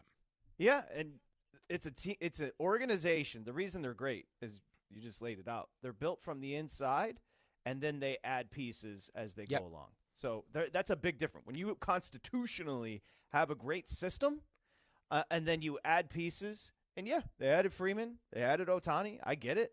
Traded for Betts. You could put that on Boston. Well, you want to hear from Dog say he was never going to resign there. Okay, Boston still should have got more back. Okay, well, they're also still trading top prospects for these top players, right? So that means that they're drafting better than you too, because other teams want their guys in their farm system over what you're offering. So it's not some conspiracy. It's the Dodgers are doing it on two fronts. They're going out and spending the money on the right guys, and then they're developing other guys in their system, and they're also finding guys that other teams don't value properly and turning them into starters. So they're they know winning when to get at off every stage. Yeah, absolutely. They developed Bellinger and got off him. Let's see what Walker Buehler does this year. I am very interested to see how that goes. That arm's been operated on more than that arm team. is dude. He is toast. He's got nothing left. And he was great. Served a purpose. Injuries caught up to his ass. 2 on 1 out. BYU creeping back down right now. 63-55. Okay. We're down 11 at the break. So let's see if we can get something here. I did lay the 1 in the second half with BYU. Yeah, I mean, the history would tell you with the way they shoot, they're going to do better than they did. And they're already off to a better start. They hit a couple threes here to start things out, and I just don't see this being sustainable for Alabama. But we do have to acknowledge Mark Sears is having the game of a life. 25 points, 7 of 11 from 3 last I refreshed my page here. I mean, I saw a shot of him getting the crowd all fired up. 7 of 12 from 3 now. That's an absurd game with 14 minutes to go. It is. It is. Sears is going off, and Sears has been great for him. 888 Mad Dog 6, 888-623-3646. We've got Jonathan Von Tobel coming up at the top of the hour. We'll come back and set you up on those late games. Sweet 16, VSiN Live, Mad Dog Sports Radio. 4 minutes. With Patrick Meagher and Dustin Swedelson.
Now back to VSiN Live on Mad Dog Sports Radio with Patrick Meagher and Dustin Swedelson. Okay, VSiN Live, Mad Dog Sports Radio, also streaming live on YouTube at VSiN Live. Jump in and say hi. Dustin Swedelson, I'm Patrick Meagher. Nia Hardman, of course, New York City. We got Ryan Smith in Vegas. BYU cut the game to 7 with a tremendous 3. Alabama came back within 2 seconds, hit a 3 to extend it to 10. So that's what they do. If they're on, like Bama's on tonight, and they're up 73-61 over BYU, they were up 11 at the break. There's 12:42 to play. If they're on like they're on tonight, it's a tough team to beat. It reminds me of RIP Mike Leach at Texas Tech. You want to win, you want to beat me, you're going to have to score 70 in college football. You're going to have to go shot for shot. I don't care about defense. I'm going to try and score as quick as possible. I don't care about the clock. We're in a shootout. Bring your best here to this contest. Because Alabama, when they give up a shot like that, gave up a 3, they were down the floor in 5 seconds. Shot was up 2 seconds later in the basket, just like that, completely mitigated. I think we all overthought this, dude. I think we all thought that Alabama at some point the defense was going to be an issue. It doesn't matter because I don't know who is going to go shot for shot for them for a full game when they play at this pace. I don't know who's going to do it. And they're up 14, 75-61. It's and effortless. Prior to the last bucket from Bama, BYU airballed a 3. And that's the second airball I've seen from them. Yeah. And by the way, we're underway. Second half, Florida, Maryland, 46-42. Gators up early in that one. What was it? It was a 2-point game at the half. So let's see if Maryland can make this interesting. Can they hang? They're only playing 7 guys. They got 7. The 5 starters play a lot. They've only used 2 guys off the bench, whereas Florida's used 4 thus far. The second half could get ugly here for the Terps.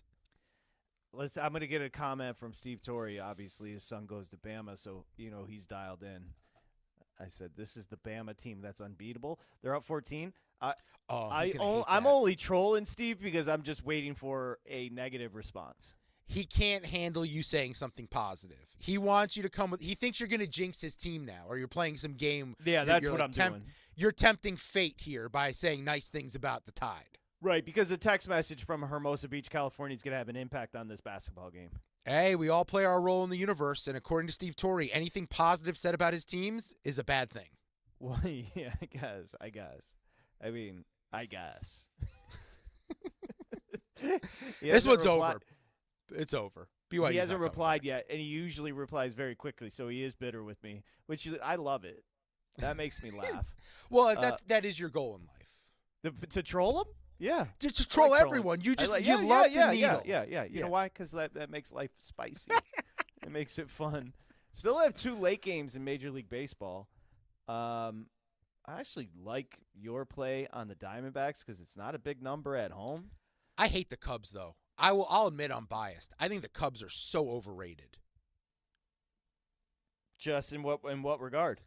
In the market. I think people think way too highly of this team. Justin Steele, he was good 2 years ago. He wasn't as good last year. He doesn't miss a lot of bats, and he's the ace. The depth of the rotation behind him isn't great, but I think in this matchup, that price is really nice on Zach Gallen, a guy who, it's not just 1 year. We're talking going back 3-4 years, dominant at home, and that's not an easy place to pitch. So I loved Gallen in this spot tonight. I love the D-backs as a whole. For the season, and JVT, who's going to join us next, I believe he has a win total play on them as well, but they kill lefties. They were number 2 in baseball OPS-wise against Southpaws last season. I think Steele, who doesn't miss a ton of bats, he could be in trouble tonight against a guy like Gallen, who's great at chase. Well, JVT, he's always going to represent, and a good start for his Angels today, so he's got his Angels hat on, which you like to see. Jonathan Von Tobel, of course, VSiN host and NBA expert, is going to join us next. We're talking baseball and college hoops. And college hoops right now, BYU is Dude, it got away fast, huh? That one got squirrely fast. It was 7, now it's 14 in a blink of an eye. Sears can't miss. They're 16 of 37 from 3 are Alabama. That's 43%. BYU is 4 of 20. 4 of 20. That's just not getting it done. Here's Torrey. I thought they were going to shoot the ball well tonight because they really hadn't in the tournament so far. Okay. Oh, he was positive? He believed? No, he's negative and positive. Same thing. Jonathan Von Tobel next. covering the spread all night long. This is VSiN Live on Mad Dog Sports Radio.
Live betting reaction to all of the night's action.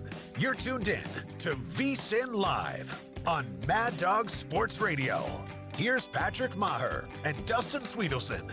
All right, VSiN Live, Mad Dog Sports Radio. Again, VSiN's got you covered for the NCAA tournament, got you covered for baseball with opening day today, the NBA, NHL, and right now, SiriusXM Channel 158. So you can get VSiN subscriptions right now. Now, that includes everything for $1.58. So, people, let me explain. Dustin, JVT, everybody's picks over there for $1.58 for 30 days. And if you don't like it, cancel.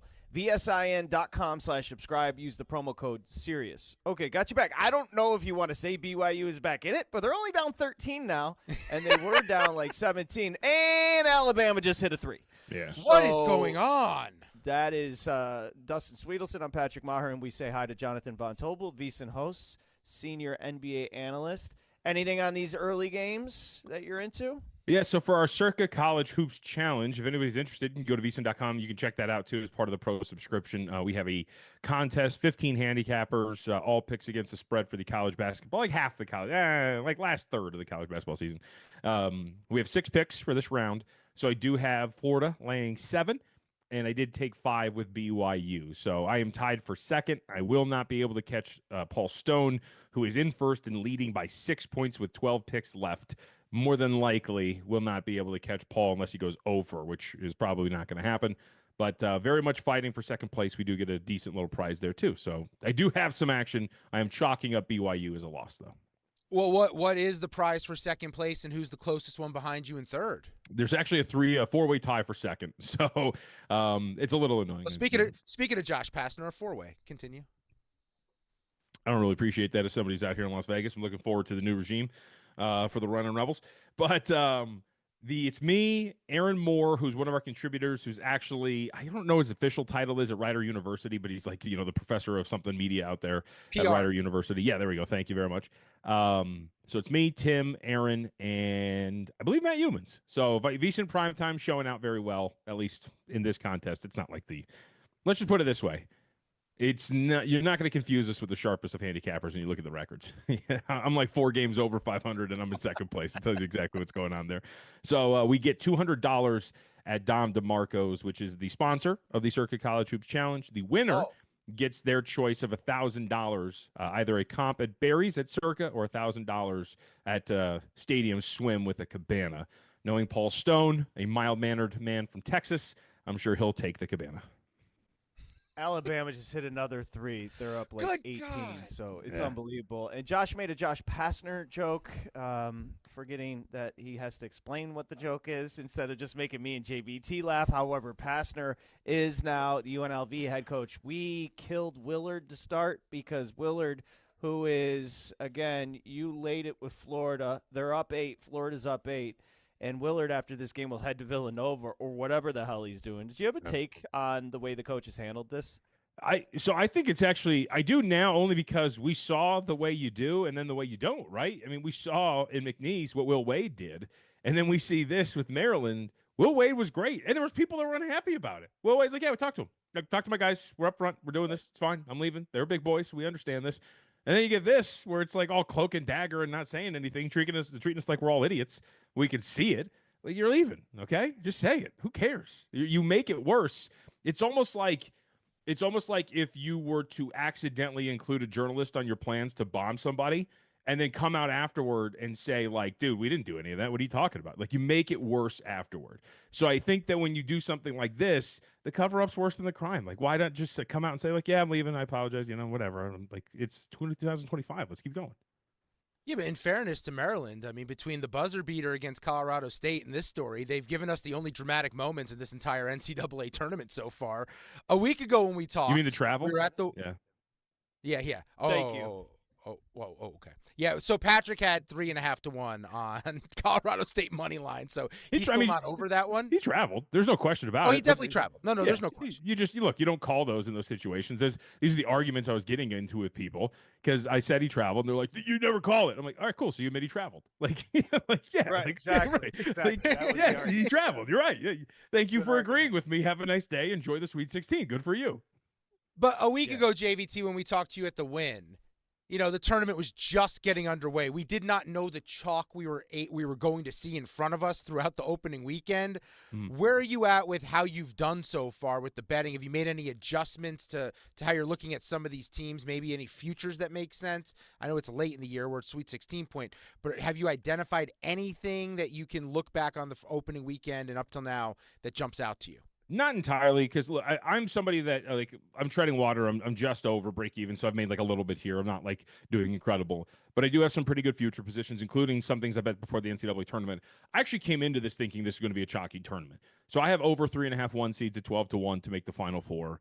I have the total sum of the seeds to make the Final Four under 11.5 at -115. So I believed that this was going to be one where we saw the cream rise to the top. Now, from an individual game standpoint and spread standpoint, we're all kvetching about all of this, when the reality is favorites are winning, but they're not actually covering at a very high rate. So I think what you're getting here is the better teams are winning these games. The market's very tight, so their spread records are just floating around 500. And it's hard to pick a winner when we've got hundreds of thousands of data points to make these numbers, and the market's the tightest it's ever been. What I think is really happening, and I love our sports betting brethren, but I think a lot of people are having a bad time betting this tournament. And I think that has turned into, I hate the way this tournament is going. This tournament's boring. When the reality is, we actually had a lot of chalk and power programs in the Sweet 16 last year, but nobody was complaining the way they are now because they weren't getting their teeth kicked in at the window. And I think that's exactly what's happening here. So I haven't really adjusted too much. I'm just going to keep swinging the way that I've been swinging to see if we can come out on top and hope for one of these futures, specifically Auburn, to get this thing done. So I think the shape of the conversation around this tournament has mainly been because people are having a bad time betting it. Yeah, we should discuss if Auburn does win, what happens with Jonathan. That's well, you know what's going to suck? So I'm hoping, and again for your audience, I do have this free roll 8,000 at plus 340. So I stand to win like 35K if Auburn wins a national championship. If they make a run, I will have to do VSiN primetime during the championship game. So if they're, I'll be on the air should they make it to the national championship game while that is obviously in play. So that's going to be quite the show if we do it. I hope we get it just for the content's sake. Not so much, well, of course, the 35K, but it would be good content. But I'll be the annoying person. Are you going to hedge if it does get to that position there? Because it is a free roll, so you put nothing up. Would you come back with a big number the other way or just a little bit? Just a little bit, but I will. Hedging is very a personal thing. It's where you're at in your life, all those sort of things, what you stand to win. I always say if it's a life-changing amount of money, then you hedge that. And a lump sum of 35K, taxed, of course, is a life-changing amount of money that I could pretty much use. We're getting a house out here in Las Vegas, me and my family. I have 2 young children. I would take a pretty nice chunk of money to help us out. So, yes, I will very much handicap. Oh, it'd be. Now, it goes back to many years ago in the Westgate Super Contest. I was in the running for I believe it was the 9-week contest. Either way, I went into one of the final weeks of a mini contest to win $50,000. And one loss held me back. I don't know if you remember this, but it was when Carson Wentz was with the Indianapolis Colts. They played Tom Brady in Indy. They were up 24-7, I believe, and they blew the game. And it was a 3-point spread. And Tom Brady hands the ball off to Leonard Fournette with like 30 seconds left. And all he has to do is slide. They kick a field goal, I push, and I can settle for like $25,000 in the contest. Instead, Fournette breaks it, and he scores a touchdown. And the guy that I was in contention with wins, and I slip down, and I just get my contest winnings back. So if the gambling gods, they're looking out for me, I'd appreciate the other side of that for once. If this keeps up with Alabama, by the way, they're up 21. They've attempted 44 three-pointers, and they've made 22 of them. That's 50%. If this continues with Alabama, they're going to be tough to beat. They're unconscious right now. And, I mean, I do feel save some for later. Yeah, they're unconscious. So, Save anyway, for Saturday, I know you don't have official plays, so let's just get these out of the way for tonight. Arizona Duke's up to 9.5, and then Arkansas Texas Tech 5.5. Any thoughts? Go ahead, Dustin. Go ahead. Real quick, I just saw this now. Malik Brown is active tonight for Duke against Arizona.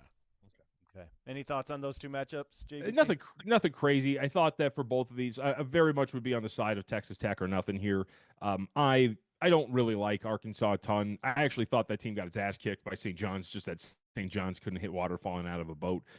They dominated them on the offensive glass, forced more turnovers. Like, they were all over them, except they just could not hit an open shot to save their lives. Texas Tech's very skilled offensive team. I think they're going to be able to do it. Former Mountain West Freshman of the Year, JT Toppin leading the way. I think they're going to be in a pretty good spot to get this thing done against against Arkansas.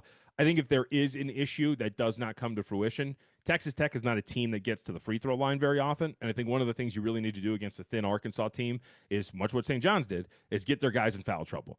They actually got their big guy, VSiN, fouled out in that game. St. John's did. They had another dude sitting on 4 fouls that couldn't play his regular rotations. So I think that's going to be a big thing to work in the favor. But the Red Raiders don't really do it. But outside of that, highly skilled offensive team. Think they're good enough defensively. And on the flip side, to be honest with you, I mean, go back to what we're talking about here with the theme. To me, it's Duke or nothing. Arizona beat Oregon. Very good. Caleb Love had to turn into mini Michael Jordan to get that done, and just barely against the Ducks.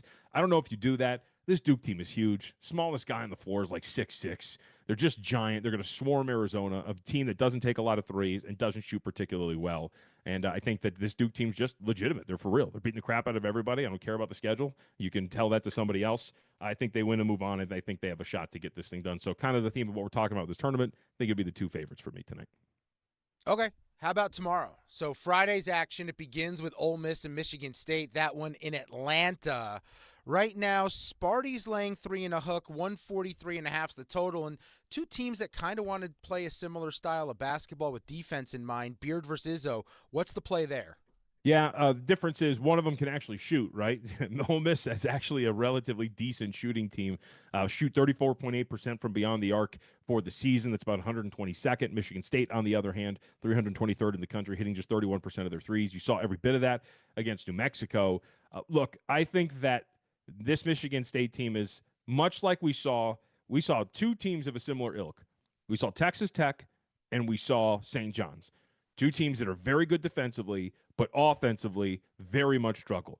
Texas A&M, I think I said Texas Tech. Texas A&M likes to dump and chase, put up terrible shots, get offensive rebounds and second chance opportunities. Well, the team with 2 7-footers stopped that from happening. You ended up getting run out in the second half. You lost that game. St. John's, as we just discussed, did everything right in the game against Arkansas. They just couldn't hit shots. They ended up losing that game. I think if you give a defensive coach like Chris Beard time to get ready for an offense that has a clear and obvious flaw, that is going to be a little bit of a problem. So, like for our contest, I took Ole Miss. I do think they're the side there for sure. And I think, did you ask me about another one, or is that the only one? No, I just asked you about that one. Okay. I just want to say this, boys. Alabama got their 100th point with 6.5 minutes to play. Dude. Oh boy. I'm just going to say it. I know the nerds with the numbers are going to tell me, no, they'll regress. I don't think Duke can beat Alabama. Like, if Alabama plays this, like 75% of what they're doing now, I think they're going to beat Duke. Sears has 34. Tomorrow, Purdue, Houston, you're going to go under the 132.5.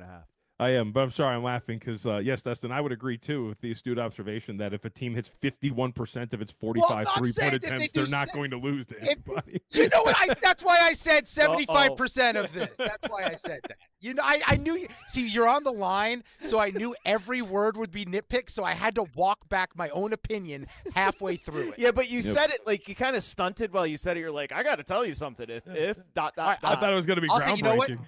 Even if Alabama doesn't do this, I think they're beating Duke now. There we go. Okay. That's stronger. Now he's doubling down on pride. Okay. I like it. Yeah, I too think the team that hits 23 three-pointers before the 5-minute mark of the second half could win a game. Oh, Tourney just homered. God damn it. I hate that guy. I think he gambled. Put him in jail. If he was an angel, there's no way you put him in jail. But since he went to the evil team, he's in jail. What'd you ask me about? Oh yeah. Actually, I don't remember. What'd you ask me about? Oh yeah. I don't feel as confident in this play anymore. Mainly because I thought I was going to be a smart guy, especially in our contest. I was like, I don't think people are going to realize like this is going to be a slow game and Houston's awesome on defense. And yeah. So I bet under 132, and then everybody in our contest, I think 8 of us have under on this game. This thing has started to move, though, so I think I'm on the right side of the market. Here's my thought, first of which is I'm not going to tell you anything nobody, I think, has said to you at this point, guys, which is Purdue's played nobody in this tournament yet. So that's going to be, I think, a really big culture shock when you now have to face the Houston defense that is incredible, that is going to be able to lock you up along the perimeter, play very stoutly. Now, I think the one thing that works in Purdue's favor here that's going to make this game pretty ugly, Purdue's 2-point defense on the surface, you're like, this is the worst 2-point defense ever. And it is very poor, but much of it is at the rim. Houston does not go to the rim. They are not a team that forces the issue within 4 feet of the basket. They are a mid-range jump shooting team. They are an elite 3-point shooting team, but they're a team that does not get to the free throw line, does not force pressure within 4 feet. So I think this could actually be a pretty ugly, slow-paced game. Purdue not really being able to crack this defense. Houston not really exploiting what is Purdue's biggest weakness and thus getting a little bit of a rock fight at a very slow pace. So under here, do trust Houston, though. If you're to tell me pick a side, I would say lay it with Houston because I do believe in this Cougars team a lot. Well, I would ask you if you're nervous about Auburn taking on Michigan, just the way Michigan's played thus far in the tournament, the way that Wolf and Golden are a bit of a mismatch for a lot of teams, but you're going to lay it. Yeah. You're going to lay the 8.5 with Auburn. You're not hedging yet with in the Sweet 16 with that big fat ticket on the Tigers to win it all. Tell me why. I did put a little, I'll be a full disclosure, I put a little bit on Michigan on the money line, but like not anywhere enough. I think it's like barely 1% of what I'm going to win, not even, just in case. But here's the thing with this one. So I think this is actually a pretty good matchup for Auburn. First and foremost, you tell me who's guarding John Broome. Because Danny Wolf, for as good as he is, he's not a good defender.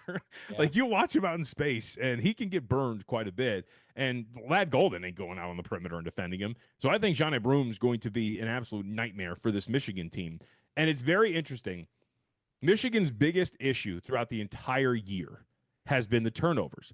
And yet everybody will tell you until they're blue in the face, blue and maize in the face, I guess, that, you know, in 3 of the last 4 games, they've turned it over on less than 15% of their possessions. And so my question is, okay, in 3 of the last 4 games, have they fixed something? Or in 3 of the last 4 games, have they just not turned the ball over? And they're going to revert to being the bad team that they've been all year long, ranking in the 300s in offensive turnover rate. I think You guys know me. I'm kind of a little bit of a numbers guy. I'll go with the larger sample size that tells me Michigan is a team that will turn it on nearly 30% of his offensive possessions. And if that team pops up with a guy like John Broome, who they're not going to be able to guard, with a good perimeter team that can shoot the ball relatively well and will take advantage of any turnovers they get, I think this is a pretty good matchup for Auburn. So give me the Tigers. Well, the Tigers are losing at Dodger Stadium right now. Jonathan Von Tobel joins us, of course, VSiN Primetime. The biggest Auburn fan you're going to find outside of Bruce Pearl. For the next 2 weeks. Yeah, anything opening day stand out to you? Yeah. In general. Go ahead. Yeah. What the hell? Everybody keeps telling me that Mookie Betts is dying. Everybody keeps telling me he's emaciated and he's lost 20 pounds and this guy's barely the weight of his bat. This is going to be terrible. So I'm like, all right, I'll fall for it. Let's go under a half total bases for, plus 140. The dude's like 1 of 2 with like 2 runs driven in. What happened? I thought he was a corpse. This is ridiculous. I was lied to. He did lose like 40 pounds. I was shocked he played today. And he said he was 157 pounds. I was 157 pounds in 3rd grade. Right. I mean, like, I want some of what he's got, right? Like, yeah, maybe he's just on Ozempic. I don't think he needs Ozempic. I don't know what he's up to. Also, the Angels suck. That's the other one. Yeah, they were pitching a position player today, which is not a great. Yeah, Adam Burke made sure to text me about that. Don't worry. He's feeling good. His Indians got to win today. That team doesn't exist to me. Well, at least they're exciting. I think Dustin went to sleep. Dustin, I think he meant the Guardians. He meant the Guardians. I don't say that term, Patrick. Come on. Wait, hold on. We're not in India. Yeah. Well, before we say, because I know you got another hit to do here in a couple of minutes. Dustin, what are you up to after the program? Would you like to tell Jonathan? So, JVT, you don't know this about me, but I feel like it's something that you would assume, is that my feet are in pretty rough shape. Like they're calloused. They're dry all the time. I'm trying to do more cardio, and it's a lot of weight bearing down on the skin there. So my girlfriend, who you have met, she is having someone come to her apartment tonight, and we are both getting pedicures. I've never gotten a pedicure in my life, but I do feel like it is something I would benefit from, and I'm not afraid to be a man who gets pampered. So how do you feel about a man getting a pedicure with his girlfriend? So I will be open and honest with you guys because I believe we're friends and there's nobody else listening to this. No judgment. Safe space. So I am suffering from a genetic disease, and it is called psoriasis. And how it manifests itself is that the skin on my hands and on the bottom of my feet they chafe, they crack. I constantly have cuts on the bottom of my feet and my hands. I'm in pain every single day. It's something that I've really dealt. Yeah, it's very painful. It's something that I pray every day would go away, so that I could get another pedicure. Pedicures freaking rock. They're awesome. I want to go and get another one. I don't care about my personal health. I just want a dainty woman to scrub my feet with a cheese grater again and get all the dude, it's great. It's absolutely phenomenal. But here's the fear. Here's the fear. I am not a little. I am ticklish on my feet. I got a big size 13 and it's extra wide. I'm scared this woman's going to get a broken nose because my foot's just going to whip up and smack her in the face. Yeah, I don't think it's not, from what I remember, again, it's been so long and my life is terrible because of this genetic disease that I suffer from. You can donate to me if you'd like. Go I don't think it was like that ticklish. Like the massage is firm enough where it's not going to tickle you if they do that to you. They cut your nails. Like I said, like the last time I got one, they made fun of me because they did take the cheese grater because I had so much like kind of like the callous skin on like the heel that they like grated it off and laughed about how crazy it was. But it's not a sensation which is too ticklish. The water's awesome. Oh, dude, I think it's absolutely phenomenal. Is Patrick anti? No, I'm not anti. I just I thought it was hilarious. Ryan Smith said game changer, life changer as well. No, I think it's great. Go pamper yourself. It's just funny. Dustin, 10 minutes after getting into a relationship, is getting pedicures. Like that is so Dustin to a T. I've always wanted to go. I've always wanted to do it, but I'm scared to go to a place. When my girlfriend said she has a person who comes to her apartment to do it, I was like, okay, that eliminates because they're going to make fun of me and talk about me in a different language while they're scraping all this gunk off my feet. And Dustin, you mentioned however bad it is, like, let me promise you, like, however bad you think your feet are, they have seen worse. I promise you they have seen worse. Oh, yeah. But you mentioned them clipping my toenails. look, we talk about my weight loss. We're at a bit of a plateau right now. We need to lose more. Even with the weight I've lost, it's still difficult for your boy to clip his own toes sometimes. I'm not gonna lie. I gotta do like gymnastic positions to get my foot in a position to get the nail off. Yeah, no, you're good. It's worth it. In fact, it's better for your money and for her money, because you have more to do. You know what I mean? Like you're not getting a pedicure with barely anything to do. Like they're gonna work for it. It's good. Yeah. Dude, you're gonna be at the crib. You can literally be in-game betting while Shorty's on your. No, I'm gonna be watching telling you. the game. Yeah. And once you like it, what you got to do is you got to go in, because then they put you in like the massage chairs. So like you'll be sitting there getting the massage chair. Like it'll be heated up. You'll be getting massaged while they're handling your feet. Like it's great. You know what I tell you too, really quick. Oddly enough, this is one of the weird things that I very much enjoy. I really like the smell of like nail salons. I think it smells very nice. Is that like acrylic or whatever it is, or the alcohol? Well, I don't know. You get kind of high from it. Yeah, you get it's kind great. of hot. So that whole environment's awesome. Laugh all you want, whatever. You're the one that's No, rubbing I'm the feet. not. There's no. But No, I'm not talking about you. I'm talking about the lady. Like if they're laughing at Dustin, like who cares? You're paying. Yeah. Like JVT said, they've seen most disgusting. 100%. Yeah. And if we're being fair, I'm at 40. I'm used to people talking. They're gonna paint your nails in front of me at this point. No, we're not gonna do a color. We're not gonna do a color. We're not. I did clear gloss. Will you hold hands during the pedicures? No, because it's only one person. So she's going, then I'm going. We're not going at the same time. So no, we won't hold hands. Yeah, to bring this back to my if it tickles a lot.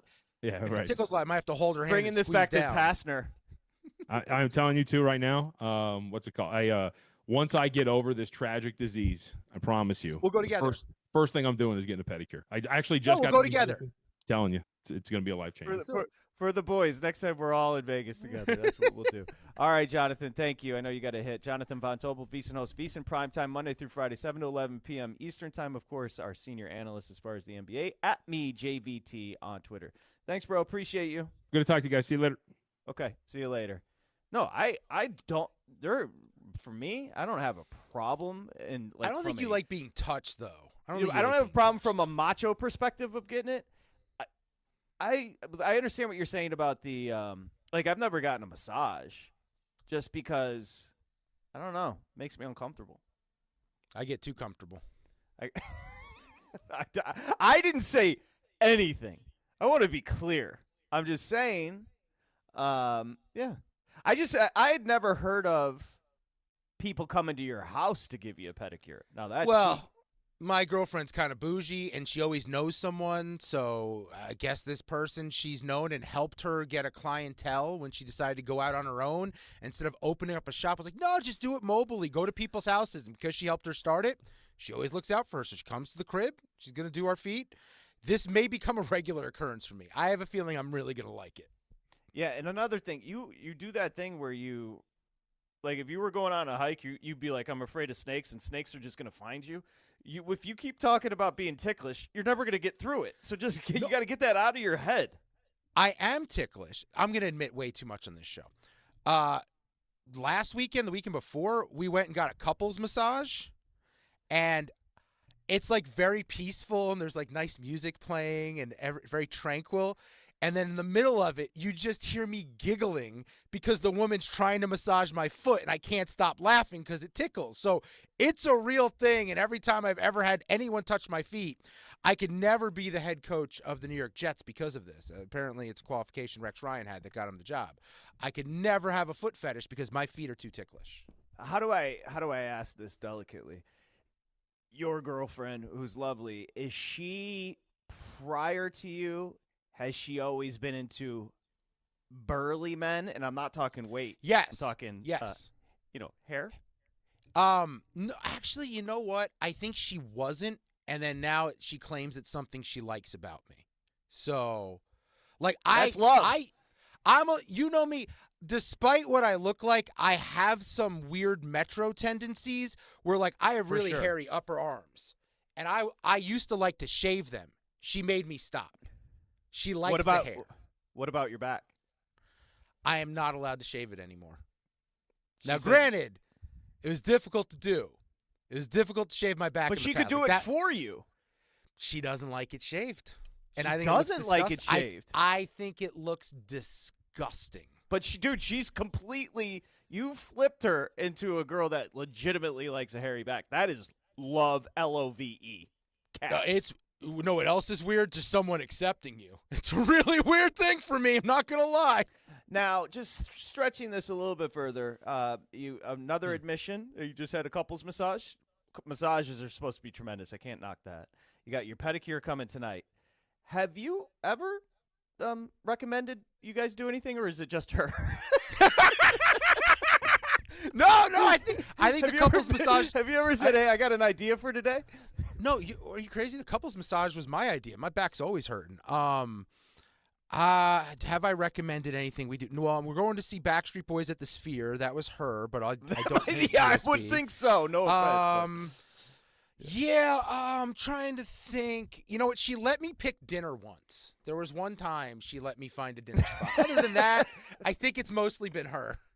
Yeah, and it's cheating because it's not like you could say, "Hey, let's go to a game." She likes sports just as much as you.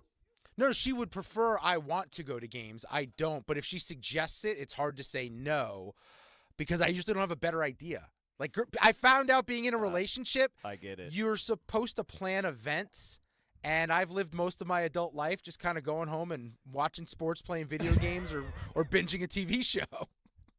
Dude, trust me. Are you supposed to go to like the Getty, like a museum?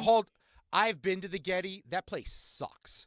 It is like obnoxious art that you're supposed to think that someone's smarter than you, because what they did was instead of taking a chair that's normally, 3 feet in the air, they made it the size of a giant for someone who's like 300 feet tall. That's supposed to be real creative art. You just made something bigger. Congratulations. But I guess my bigger point would be, or do you have to recommend, like, hey, I found this wonderful museum with Renaissance paintings. Would you like to go?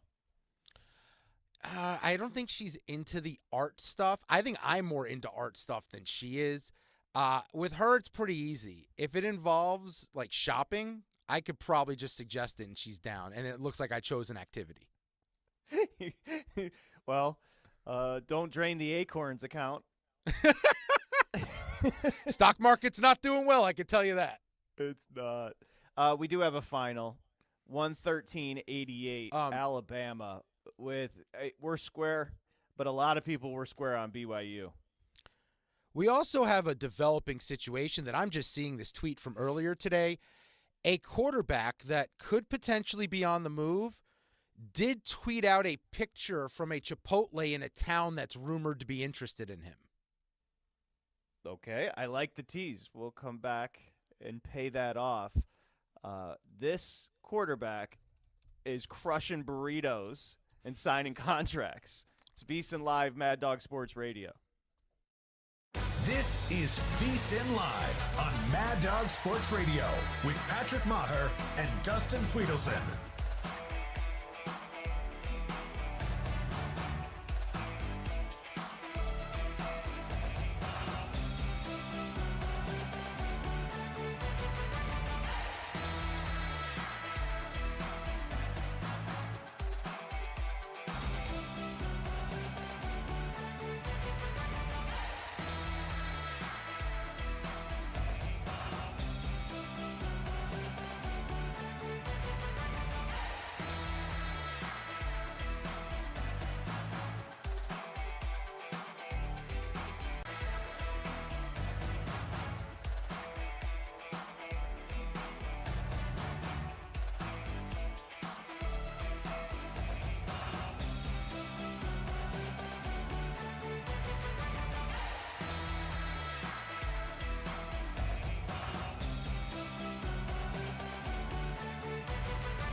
covering the spread all night long. This is VSiN Live on Mad Dog Sports Radio. Here's Patrick Meagher and Dustin Swedelson. VSiN Mad Dog Sports Radio. Florida pulling away. That was not the square play. I'm telling you. When you have a coach that's halfway out the door, kids can't focus. 80-66 right now, 3:49 to play. The square play earlier was BYU. BYU got effing pummeled. And, again, you're not going to have a scoring barrage like Bama for the most part. You wouldn't expect to. 113-88. They had 100 points with six and a half to go. So they could have scored a lot more. And they ended up 25 of 51 from three. So Bama with a boat race. Now, we do have a little bit of a respite or chasm because we're not tipping off Arizona Duke, Dustin. They did push that back to 6:55. So Good. Still some time there. And then you've got a 7:09 tip, my time, 10:09 your time, Arkansas, Texas Tech. So we got a little time here. Dude, I can't remember anticipating a post-game press conference like I'm ready for this Kevin Willard presser. I am jealous of everyone who's going to react to this thing here on Mad Dog Sports Radio after us. I believe it's Tom Byrne up next because Kevin Willard is going to get no questions about the season Maryland just had where they went all the way to the Sweet 16. All he's going to get, if he shows up to the press conference, is questions about did he take the Villanova job? When did he let them know? What was the timeline? Has this been a distraction? He's going to not want to be there. It's going to be great television. Well, at least it's Byrne because he'll handle it well, not that donk yelling at callers. Let's see. What else? Texas Tech 5.5 right now. 9. Duke's getting hit down. So a couple offshore books just went from 9.5 to 9. Not really sure why. I'm seeing I don't get the Arizona love. Like, I don't think this is a very good Arizona team. They don't shoot very well. They're very, very Caleb Love dependent, and he can go hot or cold at any point in time. I know he was great versus Oregon, but this is a different style now with Duke. You're going to have to be, like, at your absolute best, and they defend well. They're elite on both ends. We had Ken Palm on the show, like a month ago? He said historically great offensive and defensive when it comes to efficiency. I just don't see Arizona having the three-point shooters to hang. Duke's got a bunch of guys they can go to. It's not just Cooper Flagg. I mean, Proctor's been great this tournament. You look at the numbers he's putting up, 22 points per game in the tourney, 13 of 16 from three. If he keeps that up, you don't have to worry about Cooper Flagg. He's going to carry this team. They're so, I mean, like JVT said, they're so big, too. They're young. They're going to be good for a while. Well, and Brown's back, by the way. Hold on. Pay off that quarterback tease. Yeah, so this tweet went out. Someone named Downtown Brown 1 tweeted this out about 5 hours ago, and it was a picture of Kirk Cousins at a Chipotle in Westlake, which is in Ohio, and he wrote #Browns. Kirk Cousins has since replied to the tweet, "Salad with double chicken never fails me." So there's been rumors of Kevin Stefanski wanting to make a move to bring in Kirk Cousins, who he worked with in Minnesota. Atlanta kept him on the roster there, so his roster bonus went through. But they can still potentially trade him because it is the Michael Penix era down in Atlanta. But I just thought it was interesting that Cousins replied to the tweet. I saw it as we were on the air.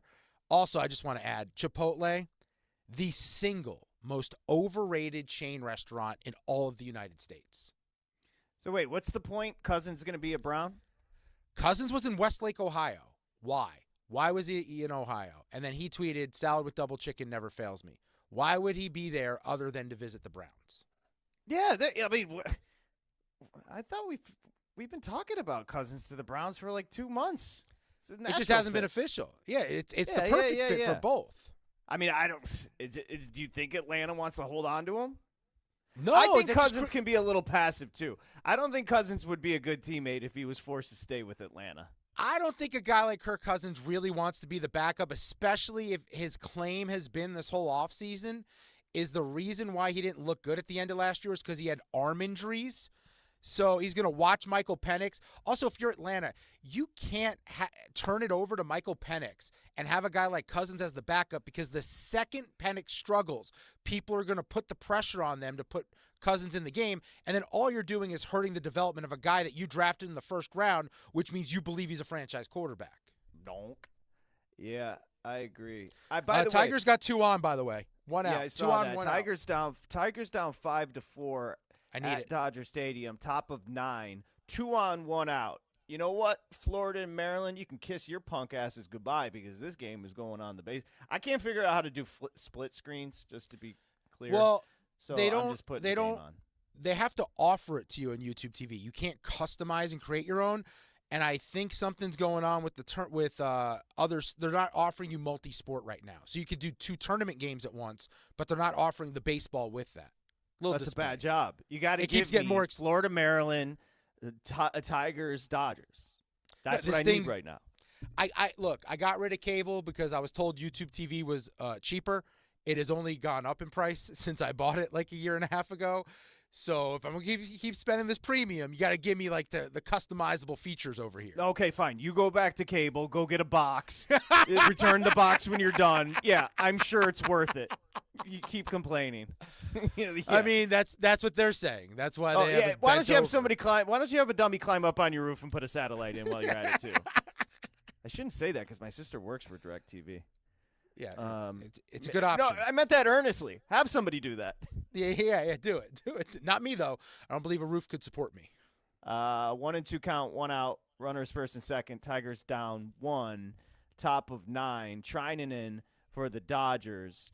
Got a righty lefty here. Let's see if the Tigers get a little early season magic for the Cats. Well, I know where Blake Trinan is now. Do we know where he was January 6th a few years ago? Yeah. Hold on. Let me just see this pitch. Donkey. That's a ball. So we have, I think it's going to be a 2-2 count. 2-2 count. Top of 9. The game's left. What? Juicy. We got Dodgers, Tigers, primetime. It's lived up to the hype. It's been a good game. I'd like to win my bet, but it's been a good game. Oh, that's right. You got full game. And a strikeout. So 2 outs, runners first and second with the sweeper. Trying with his second strikeout. I do think coming up here in just a bit. Now, the basketball we've discussed, but we do have 2 games left. I like Gallen. I think it's a pretty short price. Let's go. Yeah, I do. I agree. I think the Snakes are going to be good. I mean, obviously in a brutal division, but Arizona's good, legitimately. No, they're a really good team. They're going to be in the playoffs. They're going to be a wild card team. They kill lefties. Justin Steele doesn't have overpowering stuff. He's a smart pitcher, but his fastball can be squared up. And Arizona a year ago, second best OPS versus lefties. They got guys like Marte who kills southpaws. Suarez is what does well against them. Gurriel kills them. They have a lot. Grichuk, who they'll split in the outfield against lefties. They have a lot of lefty killers there. And then Gallen at home. We're looking at a guy sub-3 at home versus 3.62 ERA on the road, way better at Chase Field. And he was really good against Chicago at Wrigley last year. 5 innings, 3 hits, 6 strikeouts. I love the Diamondbacks to start this thing off. Well, let's put it this way. But I think the Cubs, betting is legal in Illinois. Cubs are a publicly bet team, and Yes. Arizona very much is the antithesis of that. So I think you're getting a bit of a discount on Gallen tonight at $1.15, between $1.15 and $1.18. Shoot, I laid 125. What's that? I laid 125, so you can get a better number than me right now. Well, I guess it's steaming towards the Cubs. A 3-0 count, 3-1 count on Keith. Runners first and second. No, excuse me, 3-0 count still. Runners first and second, top of 9. Dodgers lead 5-4. Detroit threatening with runners on first and second. There are 2 outs. It's a 3-0 count. It's not going to be swinging here. Dude, they're pitching around him, I think. Maybe not. They threw a strike. The fastball because he knew. Do you know who's up next? Well, it was Baez's spot. It was Baez's spot, and Baez ain't hitting hit next. for him. He will be pinched. So they're 0 for 14 with runners in scoring position today are the Tigers. I'd rather Keith swing because I trust him, and he just swung at ball 4 and popped it up. Damn. Yeah, that's the ball game. That's the game. Gosh, damn it. That's an easy over, by the way, with with Snell and Oh. Skubal. That was set at 6.5, 9 runs scored. Dodgers win. The You know what they say? That's baseball, Susan. best thing about, because the corny stuff with like dun, dun, dun, dun, dun, in with the Yankees and whatever the Mets do, the best, I love LA, is a bop. Have you ever heard stop. it? What's Randy what? What's his name? I don't know. Yeah, it's something Randy. It's a freaking bop. Randy Newman. Randy Newman. Yes, correct. I love L.A. It's a great song. They're probably bumping it right now. All right, we come back. We're going to give you the plays on the late basketball games. I think I like both of them. Not going to lie. Two pretty good matchups. Oh, no. I mean, Duke's I agree gonna with roll. you.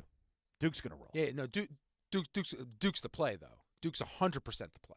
The last one to talk about, and we will, Arkansas, Texas Tech. We'll close tabs. VSiN Live, Mad Dog Sports Radio. This is VSiN Live on Mad Dog Sports Radio with Patrick Meagher and Dustin Swedelson.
This is VSiN Live on Mad Dog Sports Radio with Patrick Meagher and Dustin Swedelson. All right, VSiN Live, Mad Dog Sports Radio, an opportunity to sign up right now. Become a VSiN Pro for $1.58. You can't beat that. You got a bunch of games tomorrow, college hoops, of course, full slate, Major League Baseball, NBA, NHL. Get all the plays and the splits and the videos and everything we offer right now. Get your first month for $1.58. You have to use the promo code SIRIUS at VSiN.com/subscribe. Okay, we got you back here.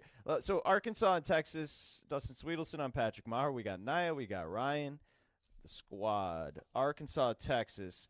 The number's been pretty steady at 5.5 with Texas Tech. 148 on the total. Couple of things. The NBA size and athleticism when you watch Arkansas is very apparent. So, that's one thing. And I will say they played down the stretch, Arkansas, because Calipari's team started rounding into form as the season progressed, and they played down the stretch without their top two players. They got into the dance and now riding momentum. I kind of disagree with what Jonathan said earlier about, St. John's dominating. I watched that game, and I felt like the more energetic, the more clutch when they needed something. I thought it was Arkansas. They're 8-2. ATS is dogs since February 1st, so they played well as dogs. They were a dog against Kansas outright, dog against St. John's outright. I think they're more talented. The advantage, obviously, with Toppin, McCaslin's a better in-game coach than Calipari. You can't argue it. Yeah. The advantage, though, to me, is you're catching 5.5 with the more talented team and the more athletic team in Arkansas. I'll take the 5.5. Yeah, I laid it here, but like I said earlier, I don't feel great about it. What I'd say, though, to JVT's point about the St. John's game, it did feel like the Johnnies got looks. They just can't shoot. Like, they just don't have an offensive game plan. Right, and that's why were people telling us they were going to be in the Final Four? If you can't shoot in 2025, please. Or make free throws. So They shot themselves out of that game. To your point, you're right. Arkansas is a dog who's been great this year. His dog's a 5.5 plus, 6-3 against the spread. They're going to push the pace. They're not shooting the three well, which is a bit concerning with the athletes. They have 8 of 43 thus far in the tourney, but they get Thiero back. He was their leading scorer, but he's going to be limited tonight. Boogie Fland returned. I thought his defense was big against St. John's, but I laid it with Tech. They're 31st in the nation from three. They do that well. 10 plus 3-pointers made per game. They're really good on the interior with Toppin and Williams. They should get McMillan back today. I don't know what kind of limitations he'll have from a minutes perspective. As much as I wanted to back Arkansas, it felt like a spot where we'd be reacting too much to what we saw last and not the sample size of them. And like you said, I think McCaslin is a much better coach. Texas Tech plays super hard. They're really disciplined. I laid it here, but I don't love it as much as potentially laying it with Duke in the other game. Yeah, so the other one, which is coming up in a few minutes here, is Duke. That did get pushed back to, what is it, 54 right now, right now. Right? I thought 59, but let me just make sure it hasn't tipped. Duke, of course, in Arizona. That game has yet to tip. It's going to tip at 7:03. So Duke in Arizona has been moved back to 7:03, and Arkansas, Texas Tech been moved to 7:20. People on the East Coast are bitter. Yeah, and they started them as late as they could, or as early as they could at 7-something, but this is the issue when you're at the same locations for these games. Is like if one goes a little bit longer, and they all go longer than expected. You'd think we'd factor that in and know when these games are really going to be ending at this point, but that's the issue. People on the East Coast can be complaining tomorrow morning. Yeah, right. I mean, listen, it's a little steamy right now on Arizona because everybody's moving from 9.5 to 9. I don't get it. I think Arizona stinks. I'm just going to say it. I don't think they're that good of a team. They can't shoot the three. Caleb loves the whole offense. They underachieved earlier in the year. This Duke team beat them 69-55 in November, and I know Arizona's made some changes since then, but I think Duke's actually gotten better. Duke's gotten production from everyone. It's not just Flag. Proctor's been a beast so far. Kneppel stepped up at times. And they're really good at defending teams shooting the two, which is something Arizona prefers to do versus beyond the arc. I'll lay it 9.5 with Duke tonight. I have zero issues laying 9 with Duke. And you can lay 9 right now pretty much everywhere. It's off the 9.5, so lay the 9. All right. Yeah, I feel good about it. Let's close some tabs. No time. No need to hit it, Naya. Yeah. Just we'll get out of here and close the tabs out. All right, to close up a conversation from last segment, I Love L.A., a song written by Randy Newman, originally released in his 1983 album Trouble in Paradise, and the song is about Los Angeles, California.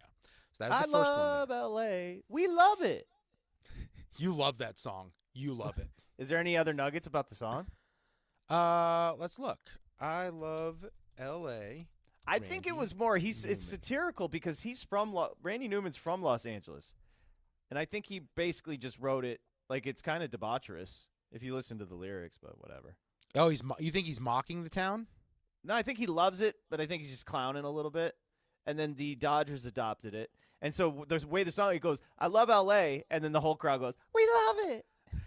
It's just it just feels like you're trying to do it's a song about L.A. There aren't many, and you're just trying to rip off the New York thing the Yankees do. That's all. That's what it feels like. All right. What else is going on? Let's see. Yesterday on the show, I want to tie up some stuff from yesterday. You did Wait, hold on, dude. Hold on, real quick. Nate Oates said we've got to be better against Duke. If they're better against Duke, they're winning the national championship. Hold on. Duke hasn't played yet. Oh.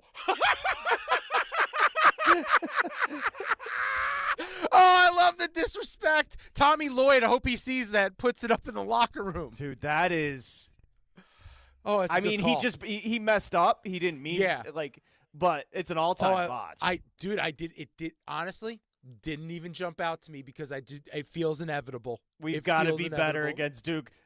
Arizona plays Duke in like 10 minutes. Bulletin board. Oh my God, that's fantastic. All right, sorry, go ahead. So yesterday on the show, you did a read. MLB Network Radio here on SiriusXM was doing Fan Day, and their whole thing was we're giving the platform to just fans. So would you say Fan Day was only fans on MLB Radio?